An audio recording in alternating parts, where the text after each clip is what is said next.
Okay. What's going on, everybody? My name is Mang. Welcome back to Solo Roll Mangging.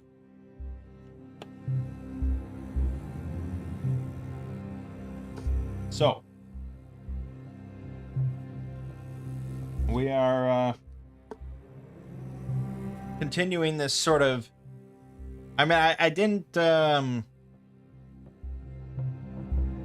I haven't changed the session number, you know, we haven't like reset.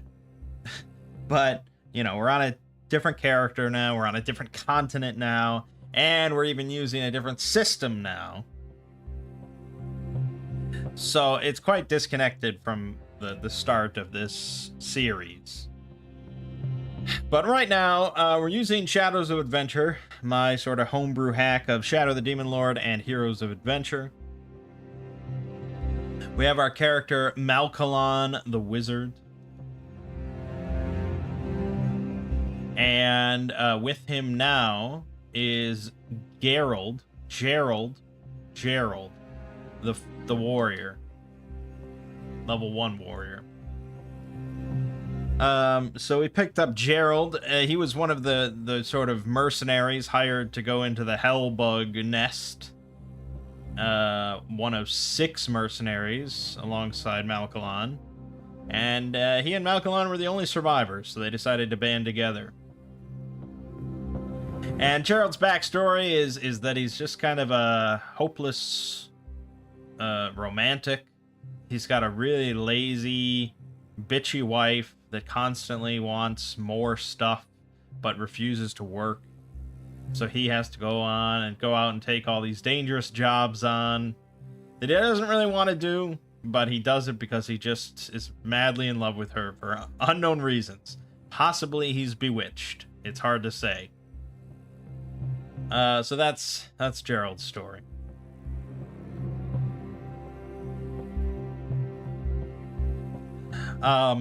So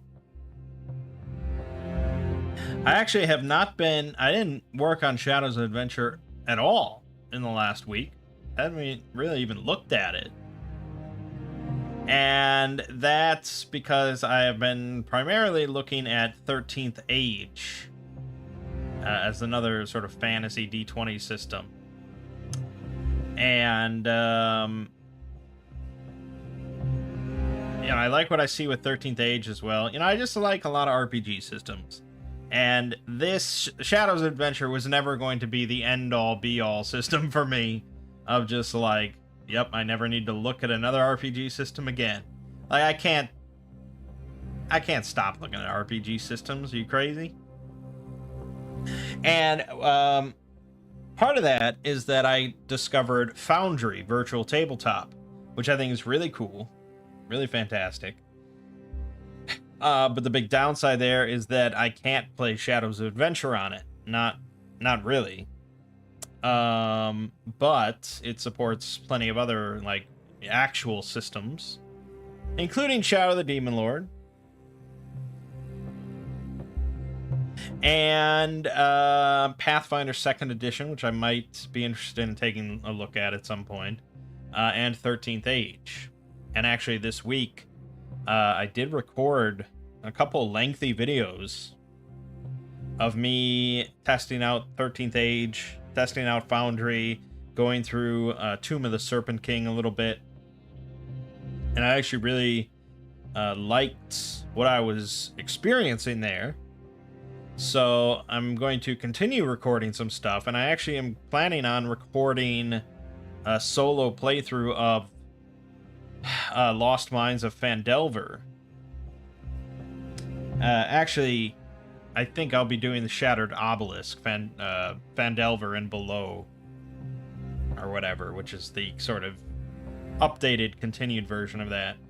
But I plan on just, like, making a party of, like, 4 characters in 13th Age, and just playing through that on Foundry. So, there will be some recorded solo role-manging coming up. But for now, we have our stream campaign here.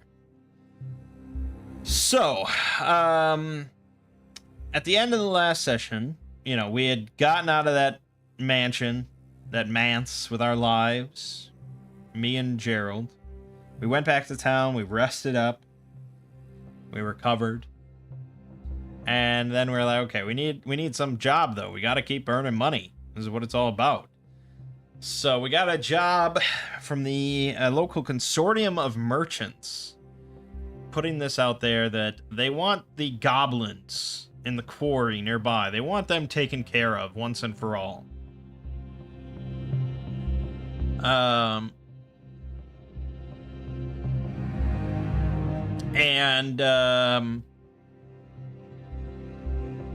Specifically what they want delivered as like proof that this has all been done. They want the head of the chieftain. Because that's really like the easiest sort of like most recognizable thing that could be recovered from the chieftain. And if the chieftain is dead and you have the head, those goblins are probably going to be scattered. You know, like they're trusting that enough damage will be done to the goblins in pursuit of that head that they'll scatter, and that'll be the end of it. That's their assumption. They just want something to be done. And they've gathered together 4 gold pieces to any individual or group that can make this happen.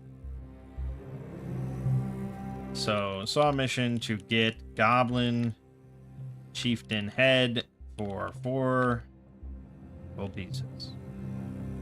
So they'll pay out upon delivery of the head, regardless of how you got it or what exactly happened.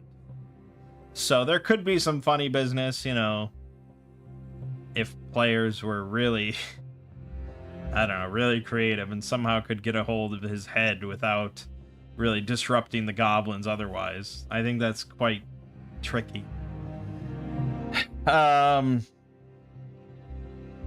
So that's the mission that Malkalon and Gerald are agreeing to take on.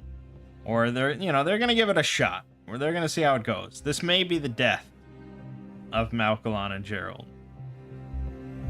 But I hope not.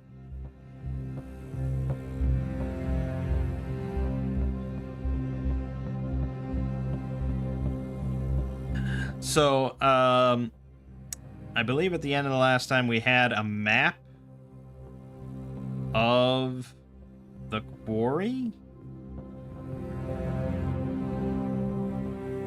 I don't know if I still have that map somewhere. Shit. Hold on, let me try and find this. It was a good map. I enjoyed the map. Everyone liked the map. I'm assuming. I had... Shit.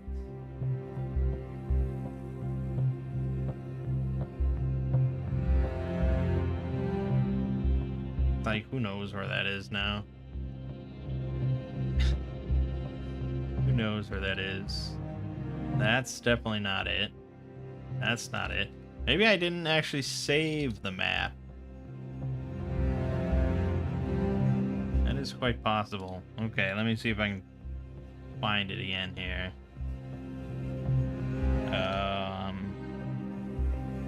D&D quarry map. I'm sure it'll pop right up. There it is. Oh yeah, because I think I needed to buy it. I just saw the preview for it.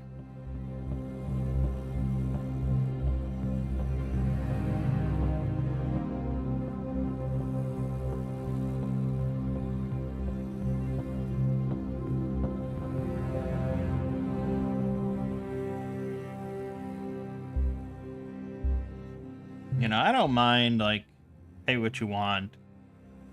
Just always annoying. All these little sites that you then have to, like, put in all your info to and blah, blah, blah. And it's this whole thing. Like, don't you want to make an account? I guess. Who doesn't like making accounts?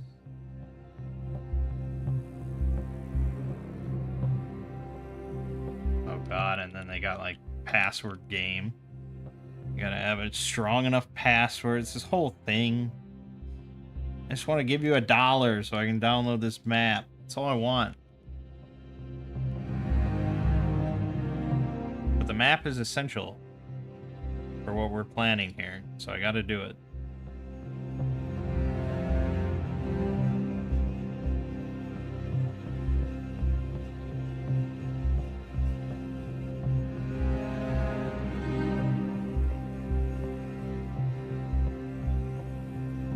Don't worry, we'll get there. I know, it's very thrilling stuff.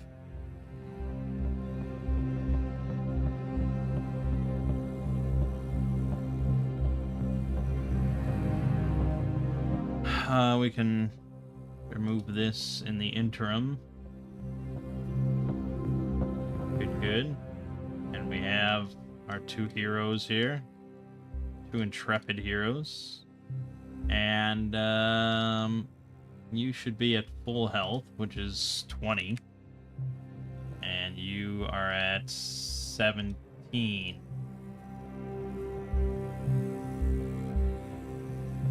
Not that I really track it on there, though. I track it on the sheet.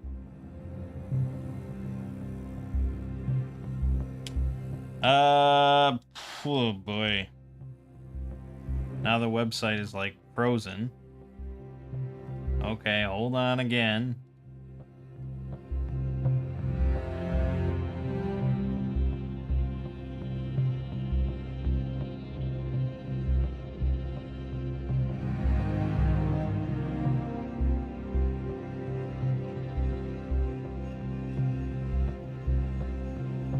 It's not the zippiest site.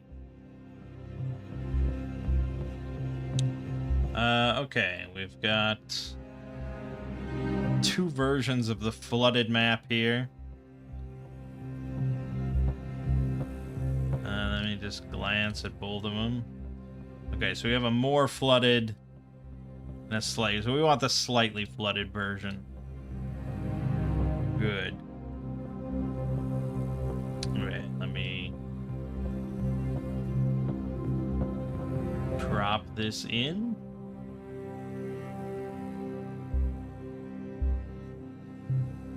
Okay.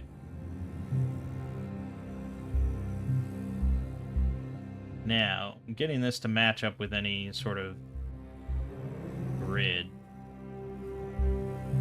Oh, this needs to be on the map layer, of course.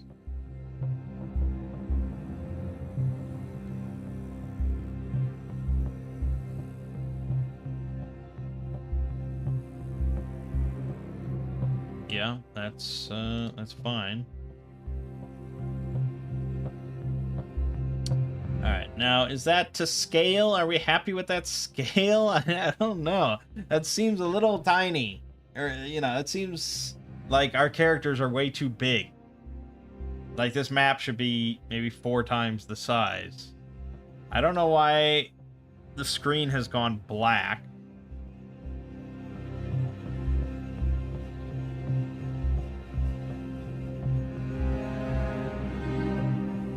But if I try and extend it out, now it's gray. I don't know what's going on.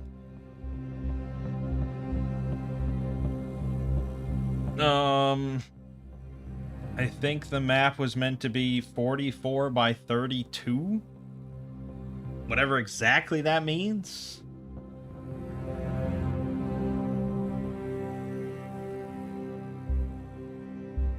That doesn't seem correct. That does not seem like that's what that refers to.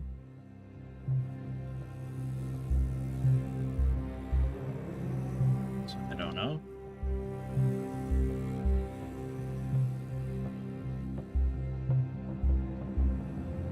But at least we have more space here we can use. Okay. So how is this scale looking for us? I think that's a bit more appropriate. Okay, I kind of like that.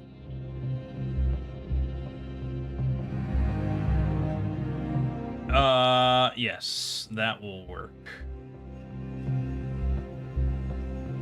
Okay. So then we're gonna have, yeah, we'll make this red. So yeesh. Basically, I just want to draw. This is very loosey-goosey sort of stuff.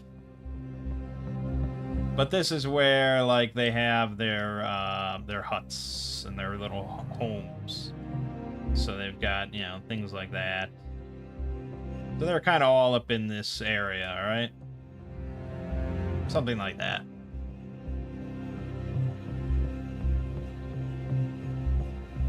We don't need to get too crazy about it. Now,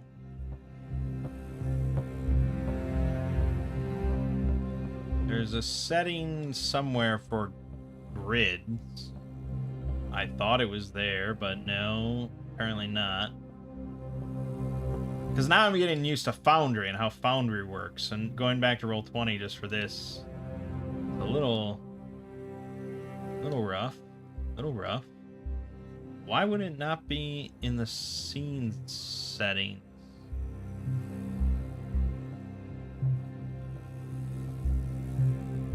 It is. Definitely is. Okay. That is an acceptable grid, I think. So this way...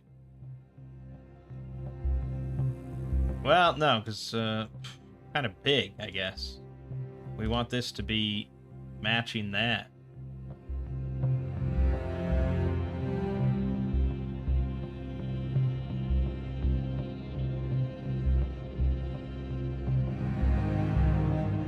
Okay, that didn't do anything. Cell width. 1 times 35 pixels. Okay, that's a little too small. We're almost there. We're almost there. I mean, if you're watching this at this point, you already know how I operate. Okay, I think that's pretty good. Yeah, that works. Okay. So the squares we're still calling 5 feet. So this platform is like 5, 10, like roughly 15 feet wide, and I think that's okay. And these stairs are like 5 or 6 feet wide. I think that works. This is an acceptable scale for our purposes.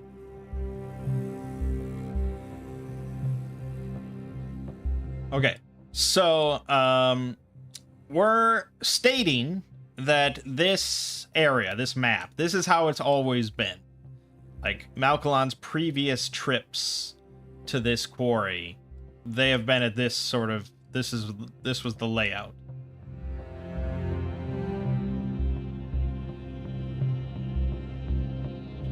So I think when he was sneaking up on them, he was probably coming from down here, I think.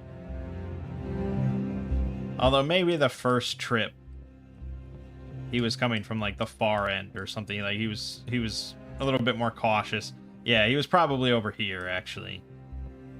So then he was like trying to zap this guy, charm this guy like right over here on the edge, and trying to get him to come up and around and around and blah blah blah.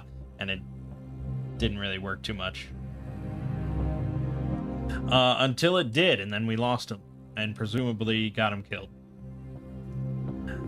So this time, though, we want to be over in this region to the left, and we want to set up minefields.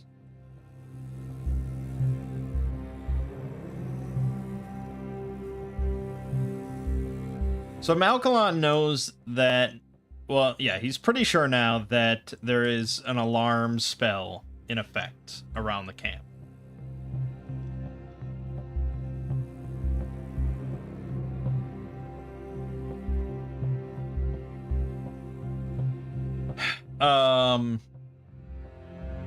Man, I can't really break that without spending money, and we don't really have money.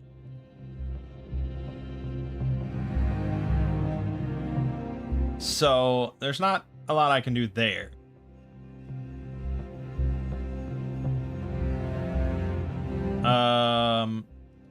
Let's see. How much money do we have? We have 7 silver, 21 copper. Okay. And I have priceless somewhere for scrolls. So if I wanted to actually deactivate this, I think I'd have to use a level 3 Arcana spell. Which is not even... I don't even have listed.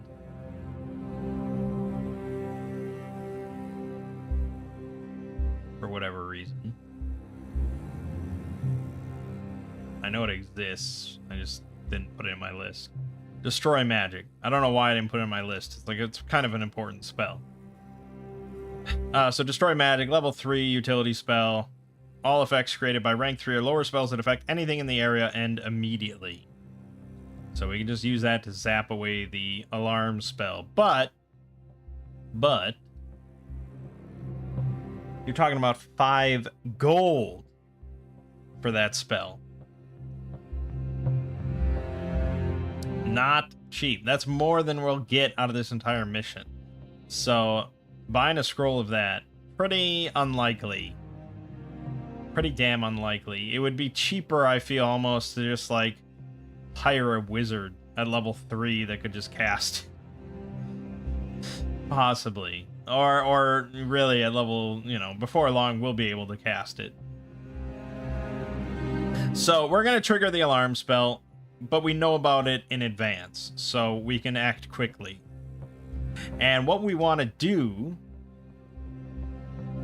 is set up our minefield, make sure that's all set in place before we do anything else. And then we probably want to like rush up to the edge here, like overlooking this. And we already commented last time about how this is really just a poor position for the goblins. Like if they had half a brain among them, they would realize this is kind of a shitty spot. I mean, in a perfect world where there's no dangers or anything like that, yeah, it's a really nice location. You got nice, clean, you know, water here and all that. Filtered by the limestone and stuff. You're kind of sheltered from the wind and the elements a little bit. I mean, there is the problem of flooding, for sure. That is definitely a concern. But other than that, not too bad. But yeah, considering that an invading enemy could just rain down hellfire on you, not too smart. And so speaking of which, we can get Alchemist Fire, which is basically Molotov cocktails. Now, we wouldn't need that. I mean, you could just throw like torches, or maybe you know, we throw like flasks of oil and then throw torches on top of it. But the Alchemist Fire is like, it's like damn sure, you know, whatever you hit's gonna be on fire. It's not the cheapest thing in the world. It's 4 silver a piece. And, you know, so between Geralt and I, we could buy 2 of them.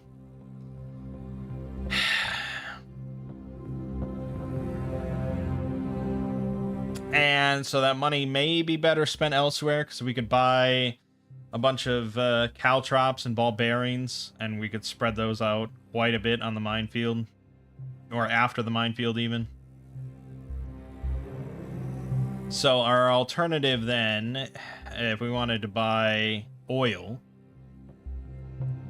that's 1 copper per pint flask.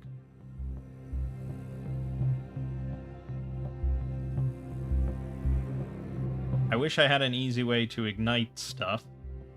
I do not. And if we look at maybe like a level 0 scroll or something. Flame missile.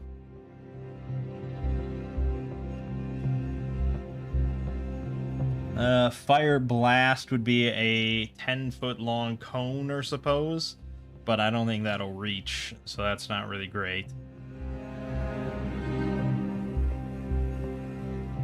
I'd have to go up to like level 2, and even then, maybe if we look at cult philosophy.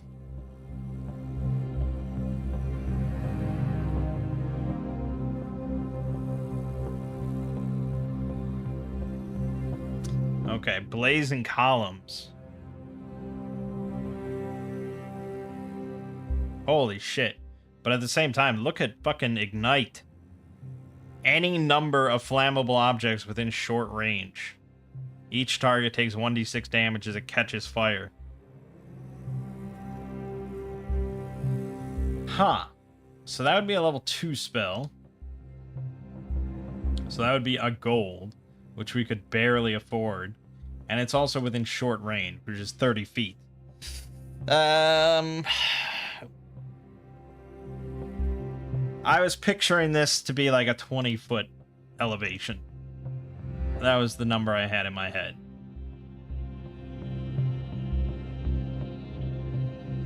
Because this is actually, from this ledge down here, that's actually 2 levels. Or like 3 levels, really. Because this is 1 level, then this is another level, then this is another level.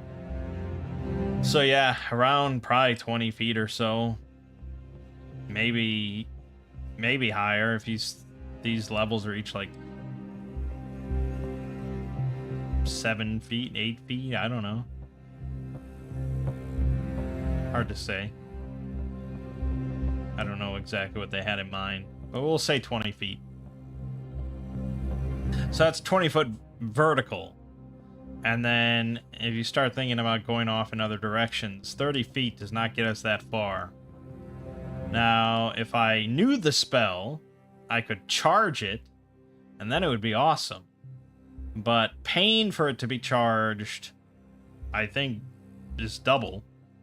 So you're looking at 2 gold pieces just for us to kind of freely ignite the whole camp, which would be awesome, but we just can't quite afford it.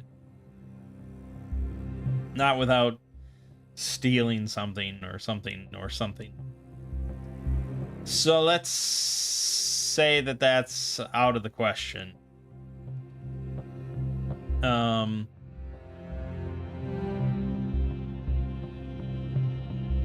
blazing columns causes 2-yard-tall column of flames to appear at up to 4 spaces on the ground within medium range.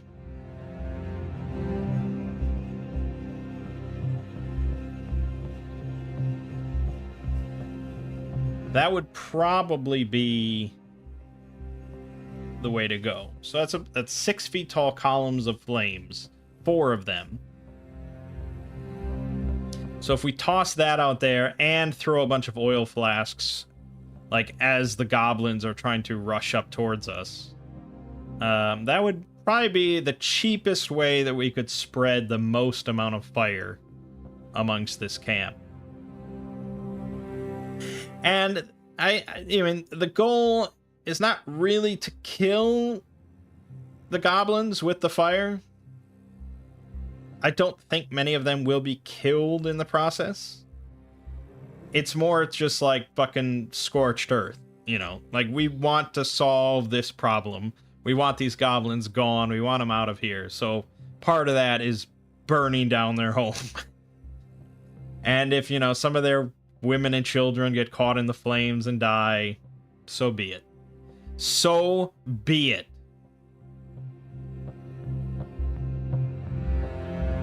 So we're going to buy Blazing Columns as a scroll. So that's 5 silver. It's done. It's done. Not cheap, but it's done. Then we want to buy flasks of oil. Let's say 3 each for me and Gerald. I don't know how much time we're going to have to throw them, but we'll get 3 each. So that's 6 copper. Then we also want the other fun stuff, ball bearings and caltrops. Ball bearings cover 10 feet area. Caltrops cover 5, so a single square.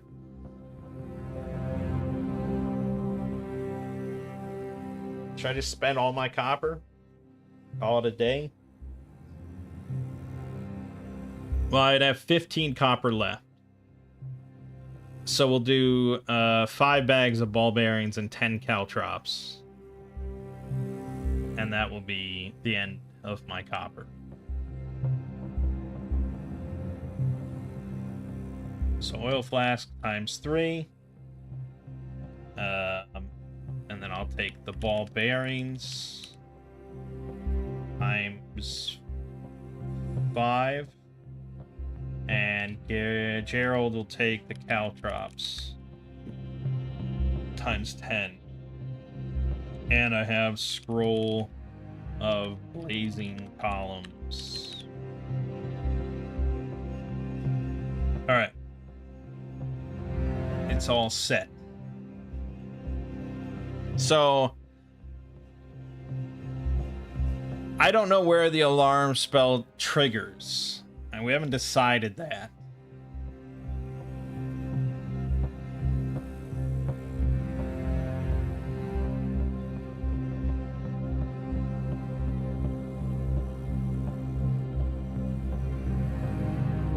It does kind of matter, mostly for the position of caltrops and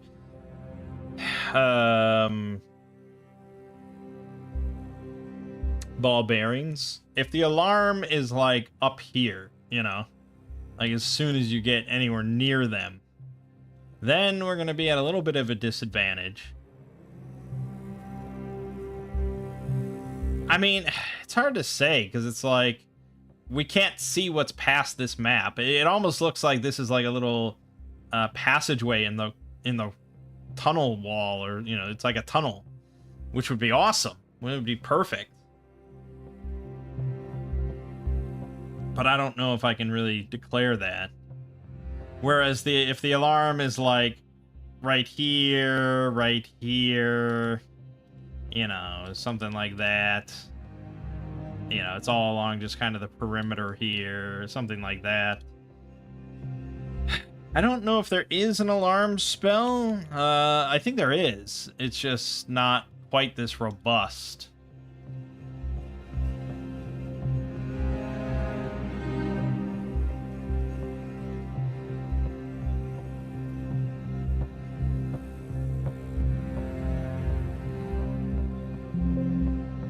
Maybe there isn't an alarm spell. Well, there's the magical ruin.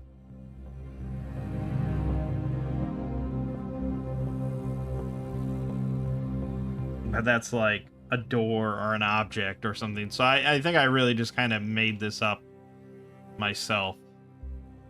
Just because I feel like there should be an alarm. But that's a big effect, actually. It's a pretty big effect. Obviously, it's some sort of, you know, ritual kind of effect. But I guess, yeah, we'll say that these are little goblins. We can't make it too obscene. So we'll say it's kind of the bare minimum. It's literally just like this perimeter edge around their base. They do not get much warning. It's just that if anyone creeps up to try and like look over the edge, that's, you know, they'll get notified. Or if they try and actually breach the perimeter, they'll get notified. So it's not much warning, but it does help because, you know, probably plenty of creatures do overlook the edge on the camp, so they can kind of be warned of that. All right, so we make our way out to the camp, and Malkalon is telling Gerald how he's been to this quarry multiple times. He's lived to tell the tale every time. It's no problem. Don't worry.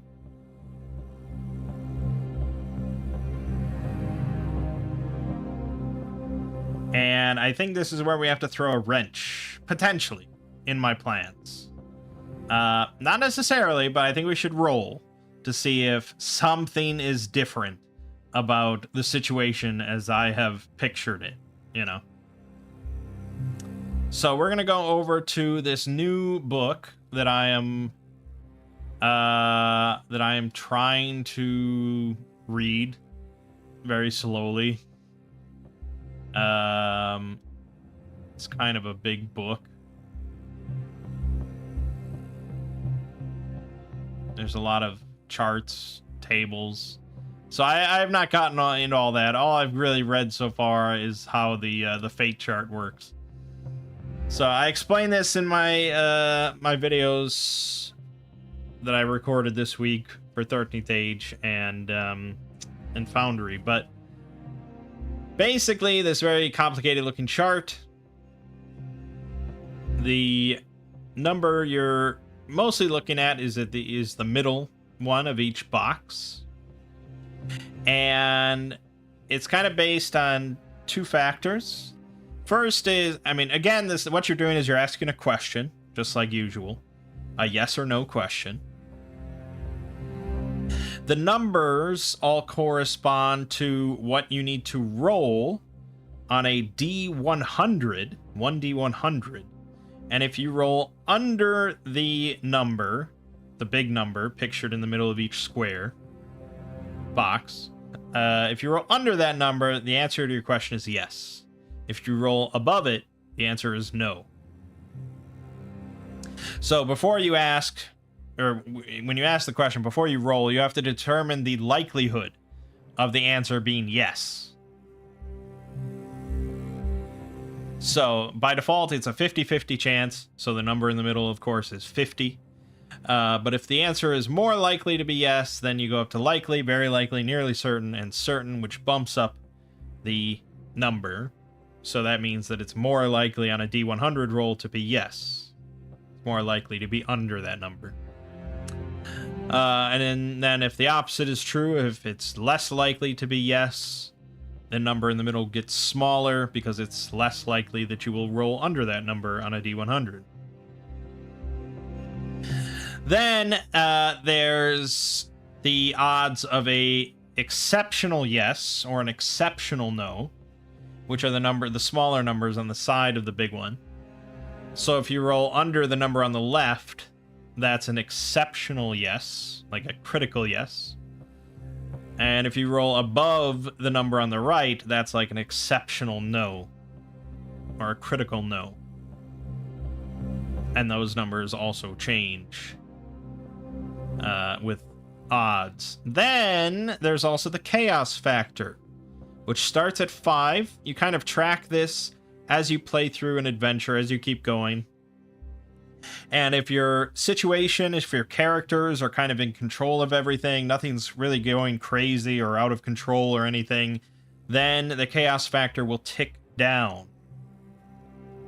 Okay, so I feel like I got this wrong before. Let me double check again. Chaos factor definitely goes down? Yes.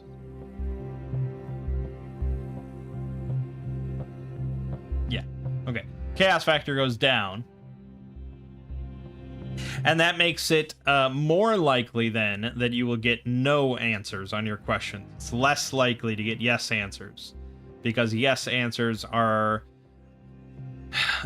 expected to be more active or more involved or kind of change things more often, you know, stuff like that. Whereas no answers tend to be more conservative, more passive, just kind of keeps the status quo. So if you're very in control of the situation, you're going to have more no answers to all of your questions. If you are the opposite, if things are spiraling out of control, the chaos factor goes up, and then you have more likely to be yes, you know, more likely for things to continue to be active and spontaneous and change and blah, blah, blah. So those are the main factors of this system, which is the Mythic GM emulator. There's also random events. So if you roll doubles on your D100, so you roll the same number twice on both dice. 77 or a 44 or something. And that number, a 4 or a 7 or whatever it is that you roll double of, if that number is equal or lower than the current chaos factor, then you get a random event to occur, which is something just, wildly out of what you expected. And they have all sorts of examples and options and stuff like that for random events. But we'll see if we ever get that. Okay? So, the question that we want to ask... I don't know if there's... Okay. Yeah. The question that we want to ask is the scene at the quarry different than we expect? Different than I have all just described and presented? Is it different at all? So we're going to roll 1d100. We'll roll on d20, roll 20 here. We got an 82, so the answer is no. Okay, so all that preamble for not much. So it is a very expected, normal day at the quarry. The goblins are milling about, going about their business, cooking, big rats or whatever it is they do. As we've mentioned before, there's a total of 42 goblins in the entire community here, which is a very low number, to be honest. That number should be triple that. But we've gone with 42, so that's what it is. And of that number, about half are combatants, adults, goblins capable of direct combat and willing to go into direct combat. It's not necessarily men. I'm not saying that. We're not getting all into that. There's probably some female goblins in there ready to tear me up. But about half that number are combatants, so about 20. Then 2 of them are the chieftain, the big boy, and the witch doctor, the shaman, whatever you want to call it. And then the other 20 are all non-combatants. So those are like children, kind of like, men and women, the goblins that just, for whatever reason, are not going to charge into battle. Whether they're like, nursing or, I don't know, infirmed or elderly or what have you, whatever reason that the goblins not going into battle. That's sort of like the typical kind of breakdown of a community.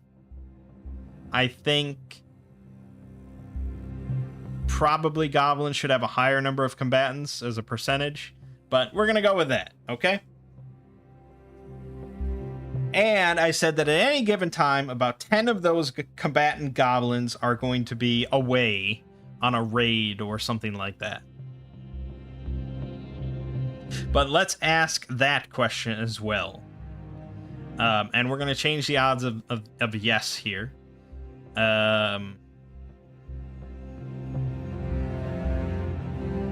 So I guess if we want to be more active, something that really changes the status quo on a yes, we want to ask, like, are all of the goblins here currently?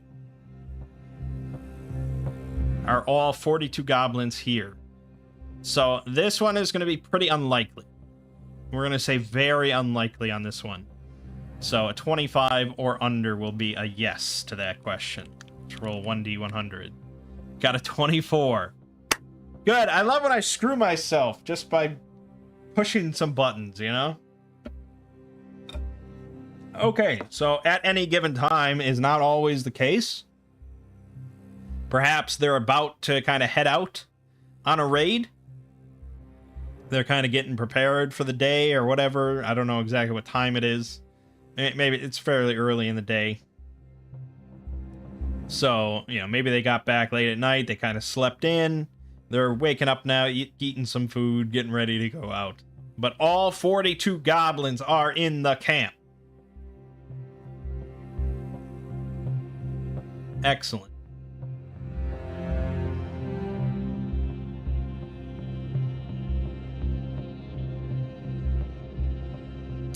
Okay. Okay, great. Great. Love when I do this shit. So, mines. This is obviously a crucial part of this overall plan. Very crucial.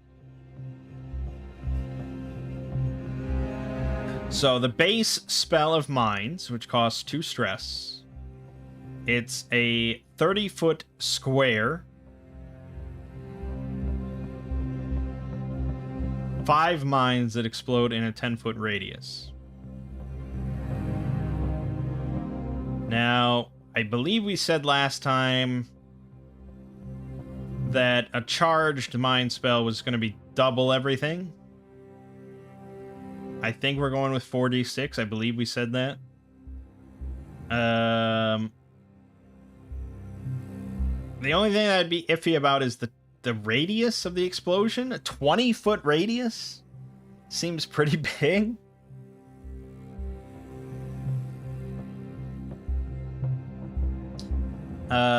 Do we have an image of a 20-footer?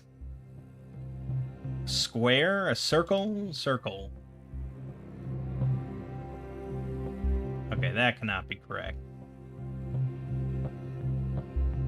Oh no, I think that is correct on this grid. That's 10, that's 15, that's 20. That's a 20-foot explosion. 10 foot is like enough. And if we go to a square, that's a 10-foot square. A 20-foot square is obscene. I can't really in good conscience do that. So 10-foot square.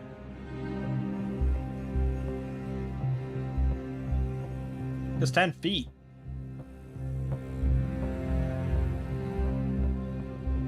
I guess it kind of depends on how you define the explosion. 10-foot radius. I mean, we have to use a circle. Has to be from the center. And then, yeah, basically... So I don't know if I'd count the diagonals there that much. And I wish there was a better template.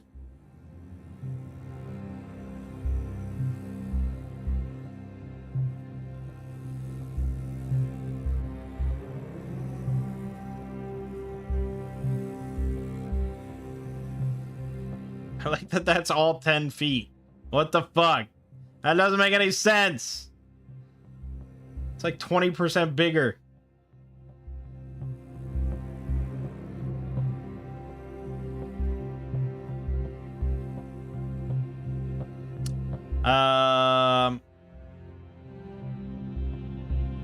Yeah, because I mean, if you count 2 squares in every direction, including diagonals, that's huge.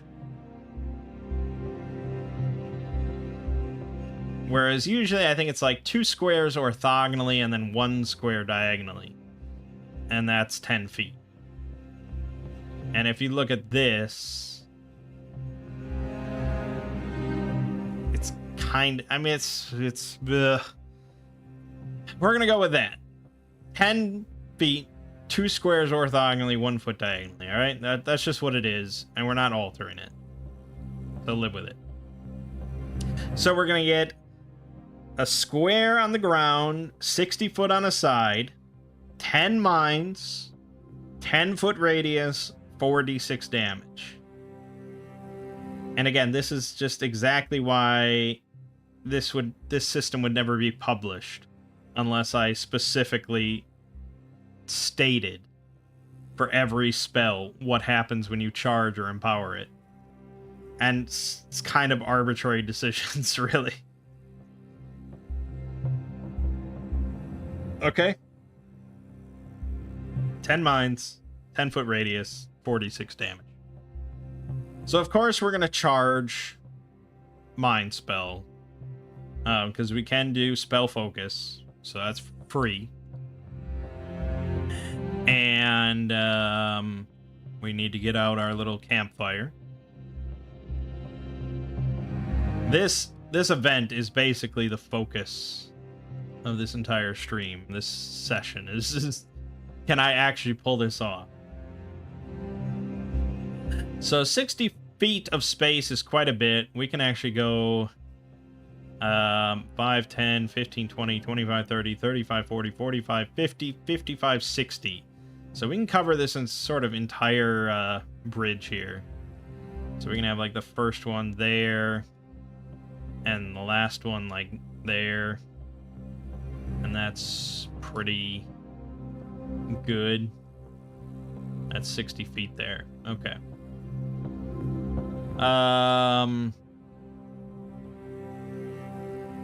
So we want just good, solid coverage. And I can cast this spell multiple times. I mean, we can saturate the thing. Because I don't think the goblins are going to, like, organize beforehand. I think they're just going to start charging up at us. Because we'll be, like, shouting. The alarm spell will be going off. You know, we'll be making a racket. 1, 2, 3, 4, 5, 6, 7, 8. You know, just kind of spread the love around.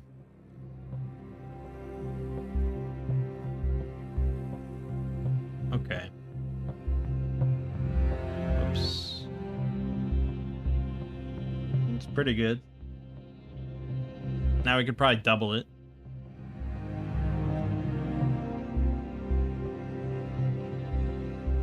I think the 4d6 aspect is pretty important. I think that's potentially more important than me just doubling the amount of mines. Let's look at our goblins as far as an enemy is concerned. I want to see how much health they might have.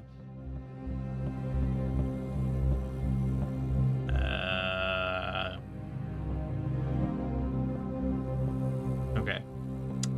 So we could also now divide up numbers and decide what these things are, like how many lackeys there are.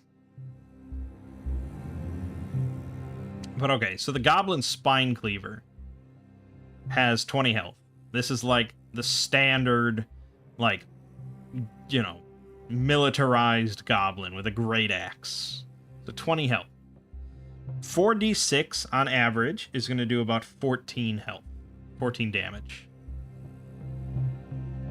That means that anything that passes through this field and gets hit by 2 mines is red paste, you know, is obliterated. Almost certainly.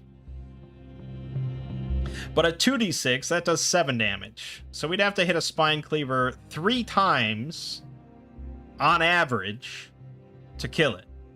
And that's assuming they all fail their agility rolls, which is not that likely that they fail. They get +2, you know, and they only need to hit 10.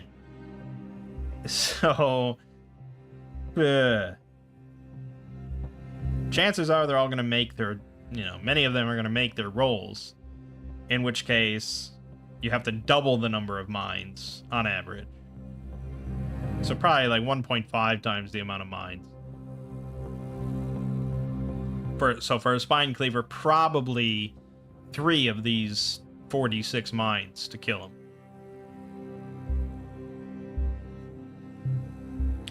And I think it kind of depends on how you do it.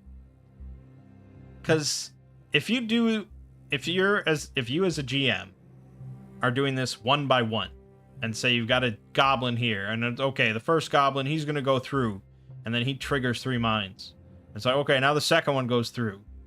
But that's bullshit. And I would fucking argue my ass off with the GM if they pulled that shit. They're not all standing there waiting. They're all coming together. Guaranteed. So, yeah.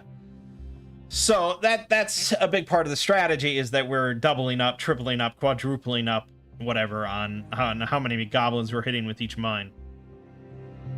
But I think, bottom line, we do need the 4d6.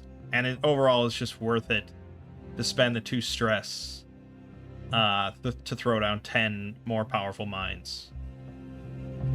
And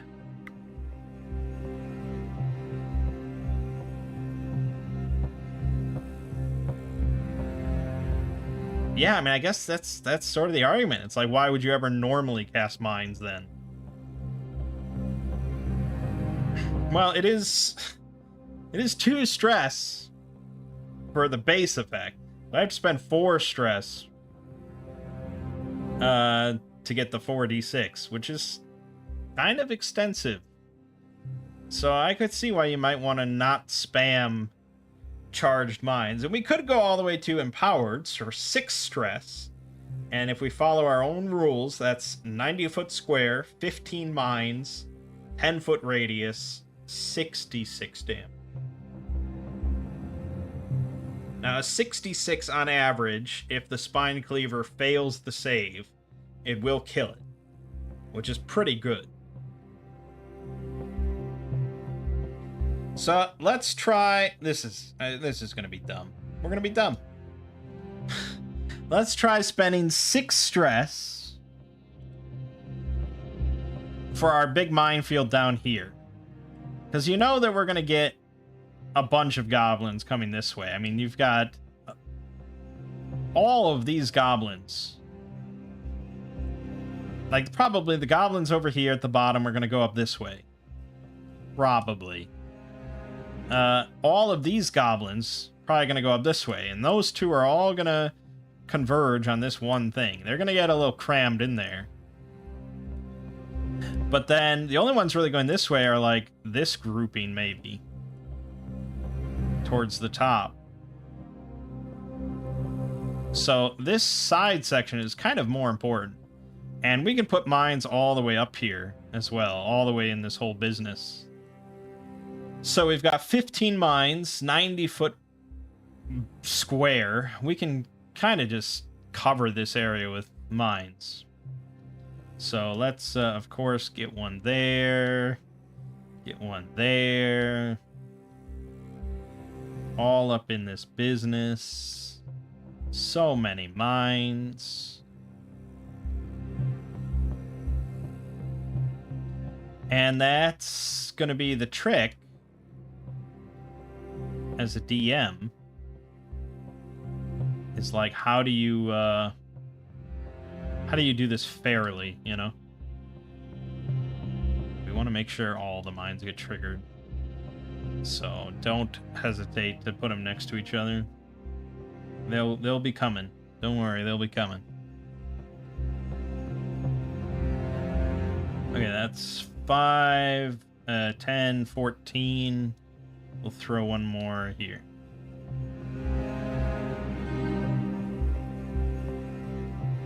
Okay. Then let's do another. I don't want to spend too much stress here. I do want to be able to take a hit, because probably there's going to be some arrows. So I don't know if we want to push it much farther than that. And I might want to cast something else like Tremor. So we'll hold off. Although, based on my own rules, I do get Spell Focus back as soon as the battle starts. So that helps. But now we want to set up our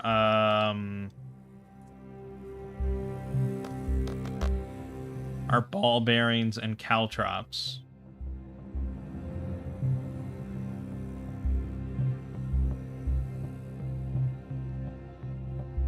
Okay, so I don't know what I use for ball bearings. Rock circle's a little vague. I don't think I have anything. So, sure. Okay, so I've got 5 ball bearings. We'll put one there. One there. One there. One there, and again, I don't know, it's hard to say. We're gonna be backing up a bit, so I guess maybe there. Okay, and then the caltrops, which just go in a single square. We've got 10 of those. Let's use bones. Works. Jesus. I mean, yeah, being able to do all this without being spotted is probably ridiculous. And I don't think a GM would just allow you to set all this up beforehand. But I'm cutting myself some slack. The Mind Spell, obviously, we can cast from a distance. And this other stuff, you know, we're not really setting it up near the ledge or anything like that. So I don't think they'll see us. That's 1, 2, 3, 4, 5, 6, 7, 8, 9, 10, 11. No, that's going to be it. Okay. There it is. What a setup. Ugh. Okay.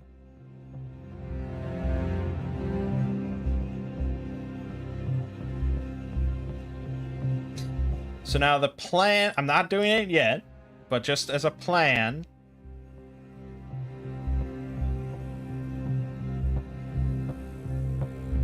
we're going to put a blazing column there. We're going to put a blazing column like right here. We're going to put a blazing column here. Oh, that was the wrong one. And we're going to put a blazing column probably like here. So we won't get all of them, but that should be a good amount. Okay. And I will try and point that out to Gerald so he knows where to throw oil flasks. And now I think we need to place all our goblins. So I want to place non-combatants first.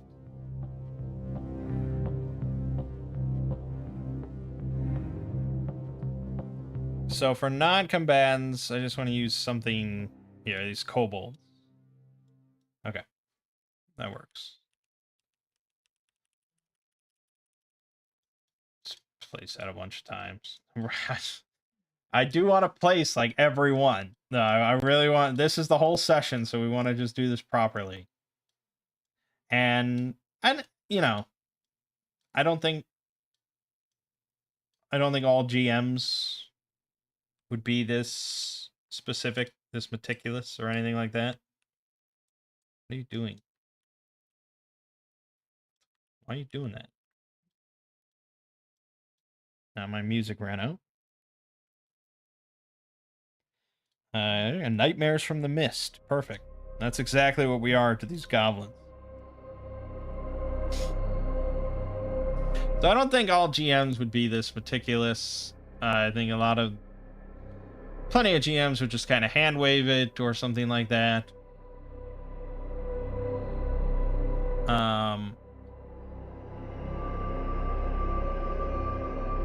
And I think plenty of players would also not be. I don't know. There are definitely players that would not be this interested to like map out everything and spend 2 hours on this one little thing. But at least for me, like if I was playing, I would want a DM to be this meticulous. Okay, so we need 20 non-combatants. 1, 2, 3, 4, 5, 6, 7, 8, 9, 10, 11, 12, 13, 14, 15, 16, 17, 18, 19, 20. And we added too many. There we go. So those are children, invalid, elderly, so on and so forth. Okay. Then we need our shaman witch doctor. That'll be that one. And the chieftain, the big goblin chieftain. Let me see if there's anything else that we could just use. We'll use a minotaur or something. I don't know, we'll use this cool animated ogre. It's fun. So that's the chieftain. There's our primary target. And he's in here boning his goblin wife.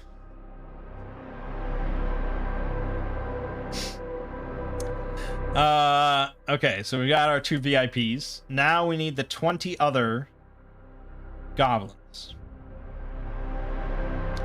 Honestly, I would say 10 of those are going to be lackeys. So 10 of those are going to be these minions.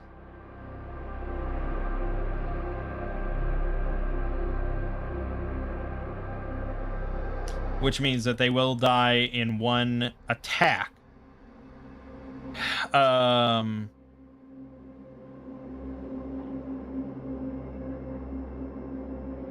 That does not mean that if they take any amount of damage from a mine, they will die. That's not an attack. But if the mine does at least 5 damage to them, they will die from that. So don't worry, the mines will still be very effective against the lackeys, but we need 10 of those. So we're gonna use we'll use these little axe dudes to be the lackeys. So 10 of these. That would be 6, 9, 10. Okay. And so some of these are kind of milling about. And I probably should have put some of the non-combatants outside as well.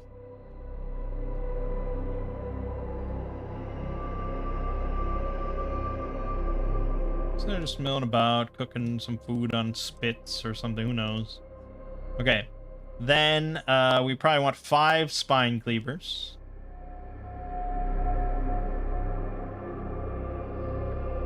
Yeah, we'll do 5 spine cleavers and 5 snipers. So, snipers, obviously, archers. 2, yep.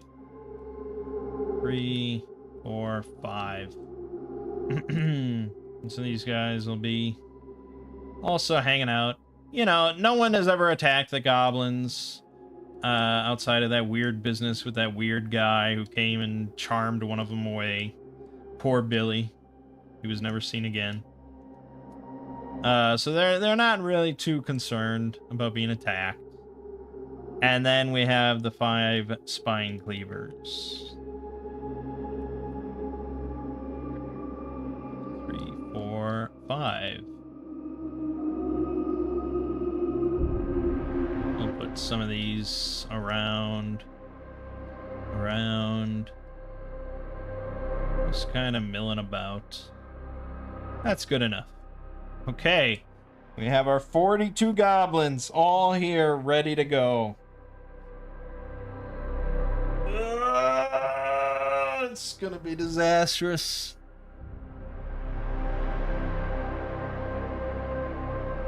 Alright.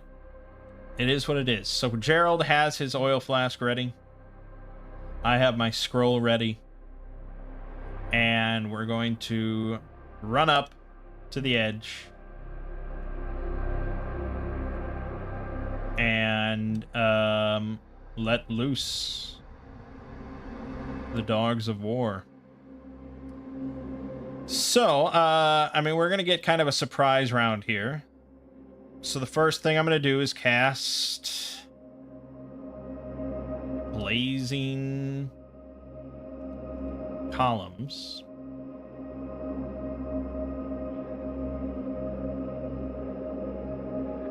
So they're 1 yard square space, 2 yard tall. So I think I have to shrink these down a little bit. Something like that. Something like that. Just so we play by the rules. Something like that. Something like that. Okay. And they last for 1 minute. They deal 1d6 damage to creatures and objects in their area when they appear, and at the end of each round until the spell ends.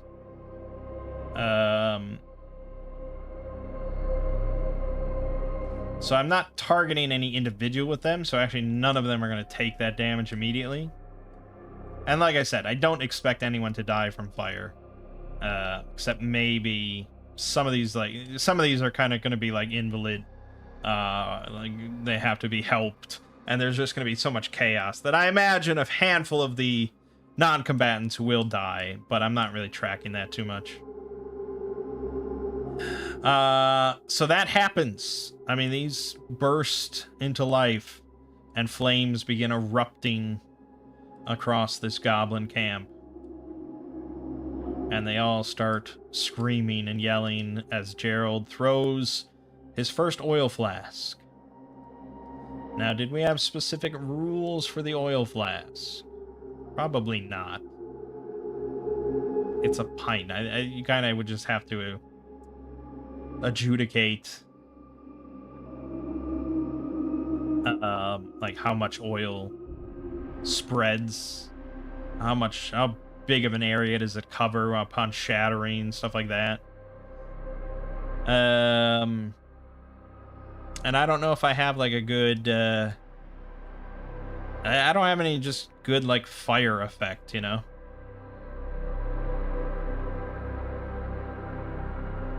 But let's assume that they're not going to be putting things out. Not immediately. So let's just freehand some fire effects. So his first throw, I'm not even going to roll anything for it. He's basically just chucking it down here into this column of flame. So for now, this is all on fire. Okay? That's the effect. And obviously this is on fire, this is on fire, and this is on fire. But this one certainly spread more. And we'll continue to fill those in after each round. Okay, so now combat begins. And things get a little hectic. And I'm very concerned, to be perfectly honest, that I'm just going to immediately die from these snipers shooting me in the head. I'm very concerned about that.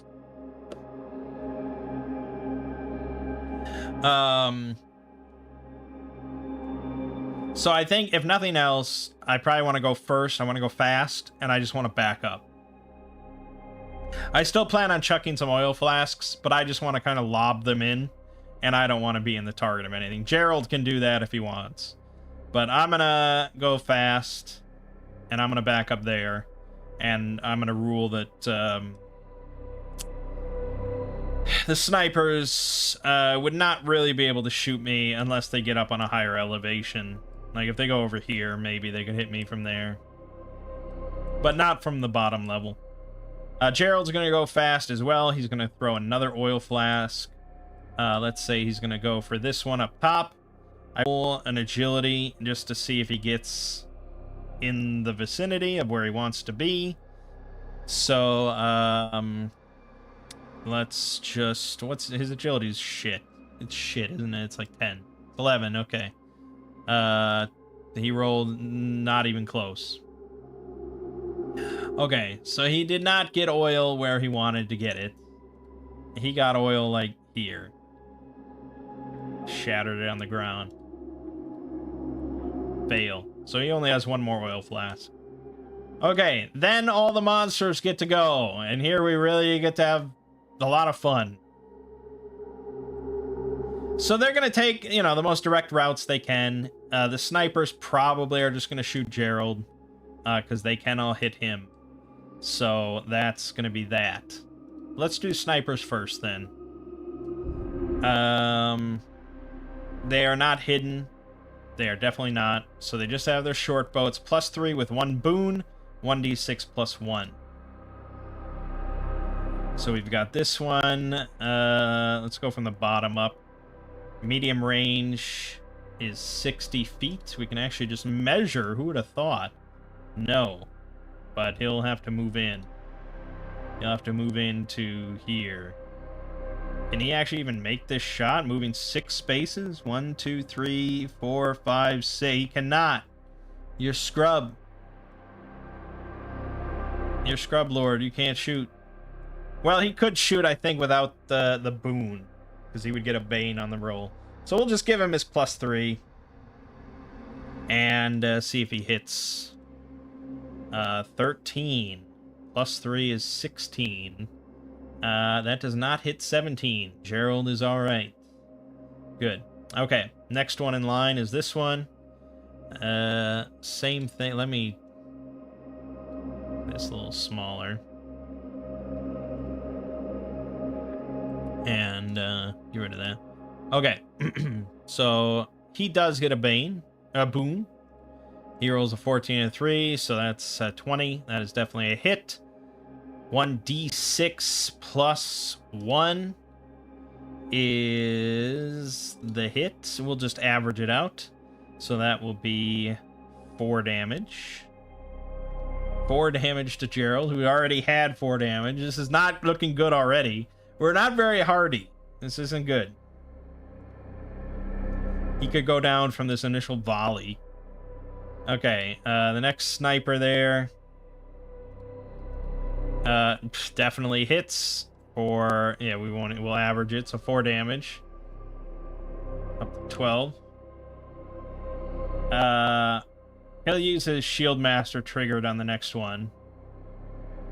That should be Bane on it. Attack. So this is just going to be +3 on the roll for this guy. 15 is a miss. And then this guy...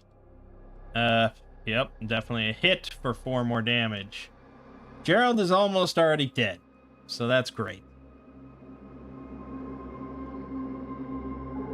Awesome. And I didn't give him any ability whatsoever to heal himself. He could have definitely afforded... Fuck that. He bought a healing potion. I don't care what you say to me. He bought a healing potion. Okay. And then let's do the spine cleavers.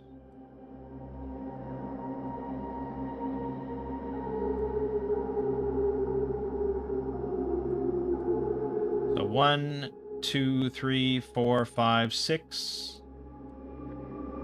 1, 2, 3, 4, 5, 6. And I know what I said earlier. I just am just trying to see which ones will get within reach of a mine.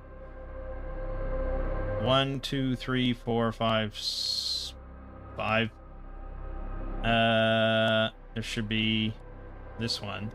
1, 2, 3, 4, 5, 6. I'm pretty sure I gave them... Yes, okay. So that was 4 of them, and then there's this guy who actually can hit a mine. 1, 2, 3, 4. I could not trigger the mine to not scare them off. Although it is kind of shock and awe.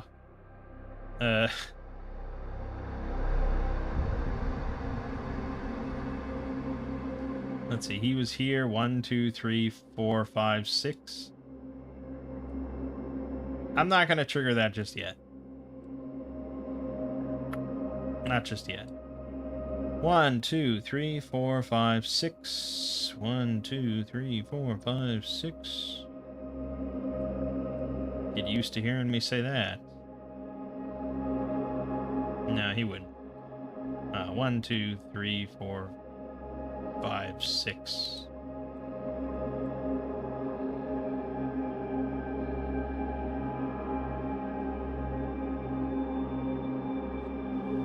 Okay. 1, 2, 3, 4, 5, 6.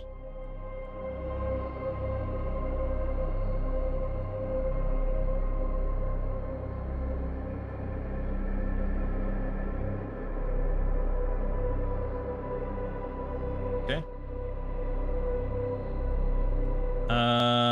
Did I miss any? Did this guy move? I don't know. Fuck it. Then the hag. So the witch doctor is going to be a goblin curse spitter.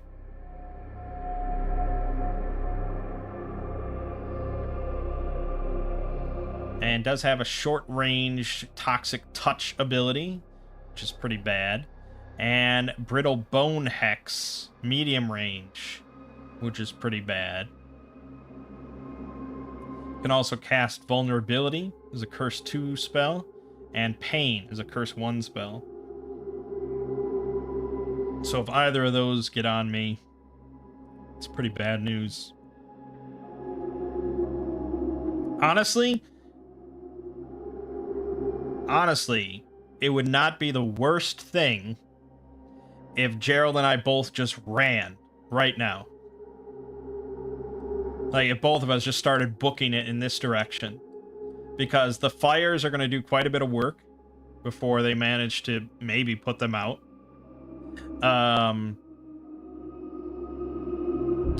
And many of them are going to go into the minefield and just explode.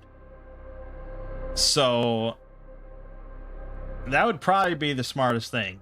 The original plan, of course, was to make like a last stand here for any survivors. But we don't have to kill all of them. And we definitely don't have to kill all of them right now. It's hard to say what will happen exactly if the chieftain doesn't die now and, like, we flee. I'm not quite sure.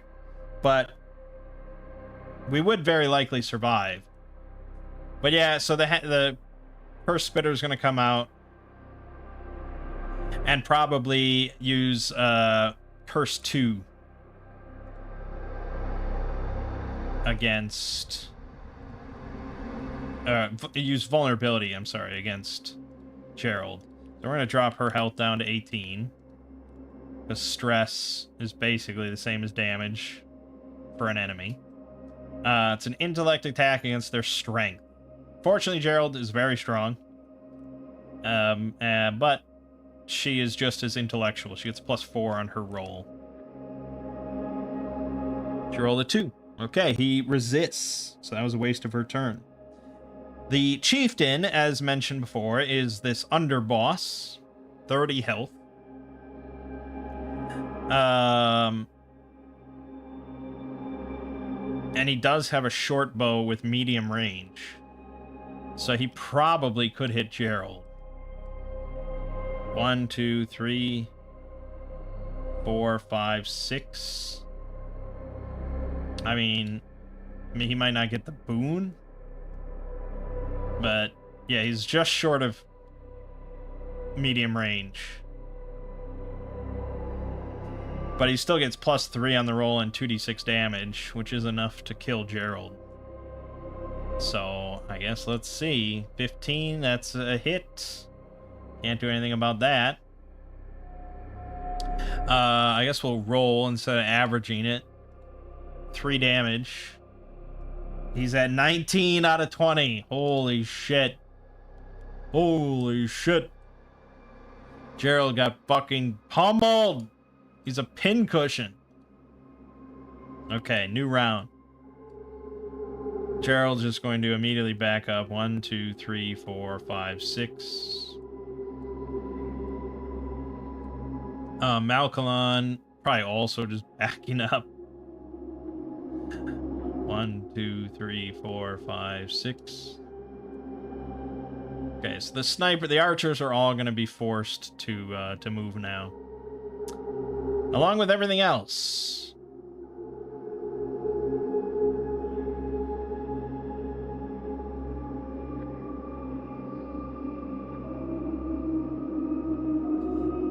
So it's a tough thing to adjudicate because kind of depends on what order I move monsters in, you know, and how I move them. And are we deciding that they're all they're not all bunched together. I mean, most of them are not. But really, if they are all bunched together, it doesn't really matter if I move them one by one. All I have to do is trigger the mine on the last one that moves in, and then they should all get hit. Sort of. I mean, another way you could do it is just like this group of 4 moves 1, 2, 3, 4, 5, 6-ish. Something like that. I think there's probably a moment where they're all around one mine. I think we can probably rule that. This guy is almost certainly going to have to go on his own. But I think 1, 2, 3, 4, 5, 6.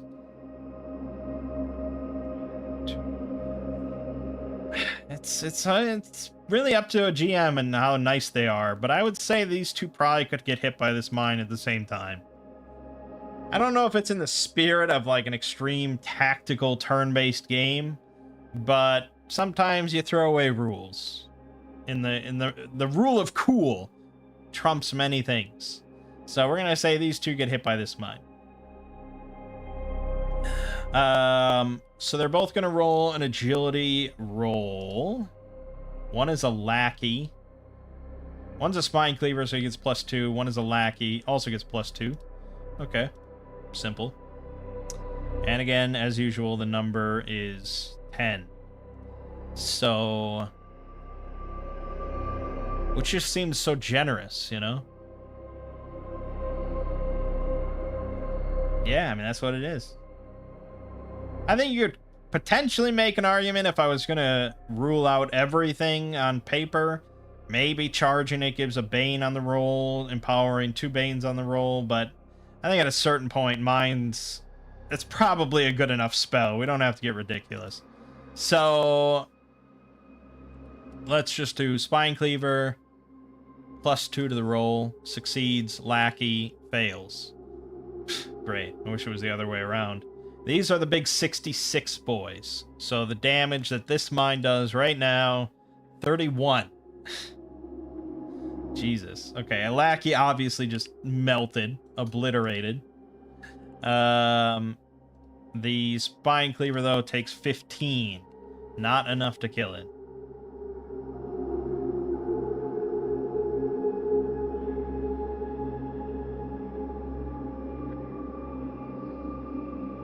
But almost guaranteed to die the next mine he triggers. Okay, so we're moving these 4, and they're gonna trigger this mine, and we're going with that. We're saying that this is what happens. So, we'll go top to bottom, left to right here for rolls, starting with this lackey. Fail. Second lackey succeeds. First spine cleaver fail. Second spine cleaver succeed. So fail, succeed, fail, succeed. The damage we're looking at is 9. No, come on. No. How? Oh my god. Who would accept such things? No. That's insane. I rolled 4 1s on 66, a 2 and a 3. So if I average it out, it's 21 damage. So that's how far below average we rolled. And yes, the other mine was definitely above average, 666625, and I guess I didn't swear about that. So yeah, we have to take it. That means that the first lackey dies. This one takes 11. This one takes half of that, like 4 damage. So 16 left. And then this lackey is unaffected, which I think is garbage. But he's succeeded, so he takes 4 damage. And that's not enough to kill him, so he doesn't take any damage. Fuck, that could have gone better. We could trigger this second mine then, which I guess would hit all 4 here. Alright, I'm being generous to myself today. I don't care what you say. I am rhyming. Let's do it, same thing. Each creature can only trigger 1 mine per round, but I have a lot of creatures involved here, so it's acceptable. Left to right, top to bottom, starting with the lackey. Success. Success, success, success. They all succeeded. Damage is 19. Okay, you're dead. So we're looking at 9 damage. You have 2 left. You have 7 left. And you, my friend, are dead. Okay, so now, yeah, things are gonna be popping off here. Oh, also we need to spread our flames some more.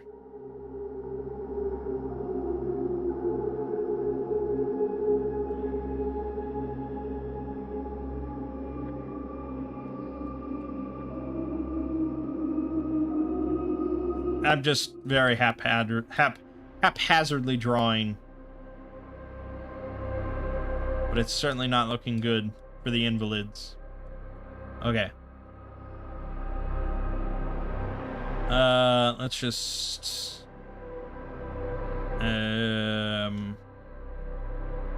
1, 2, 3, 4, 5, 6. That's a terrible way of doing it. I don't like to do it that way.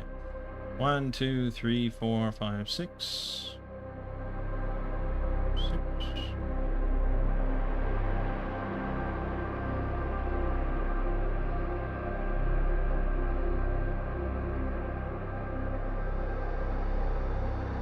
Okay.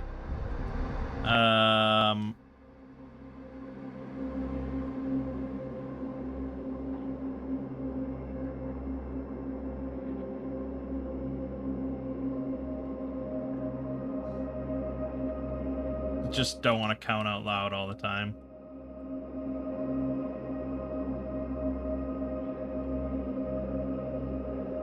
I think we definitely overkilled on mines, and we took way too much damage. I shouldn't have even bothered with the flames, really.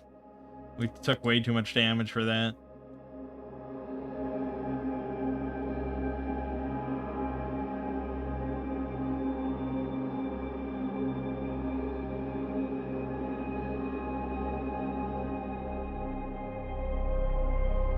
Okay, that was their turn.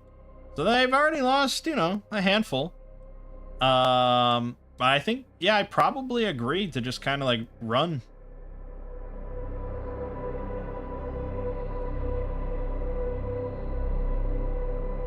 They're gonna keep charging up there unless they decide like, holy shit, we're all dying to big minefields. Maybe we shouldn't.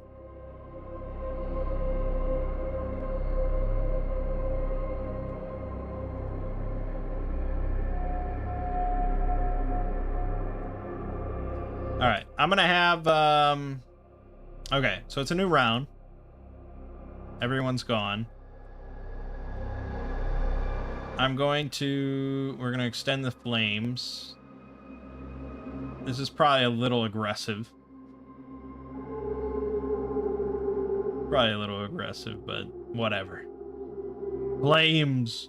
Flames! Death to goblins!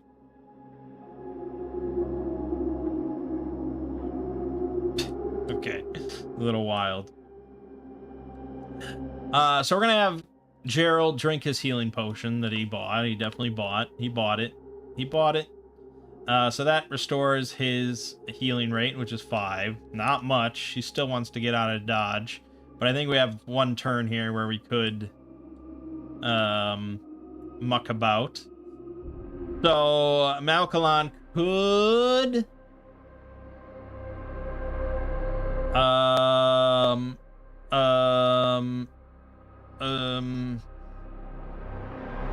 I could use Tremor for some purpose.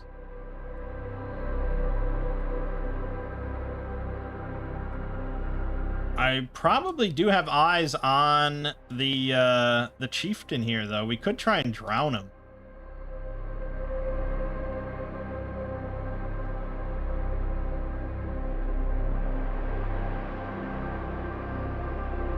But he's kind of a strength-based creature, so I don't think drowning would do much. Oh, he's actually not a strength-based creature. Begs the question of what actually makes him worthy of being the chieftain. But okay, maybe we could just drown his ass. Let's do a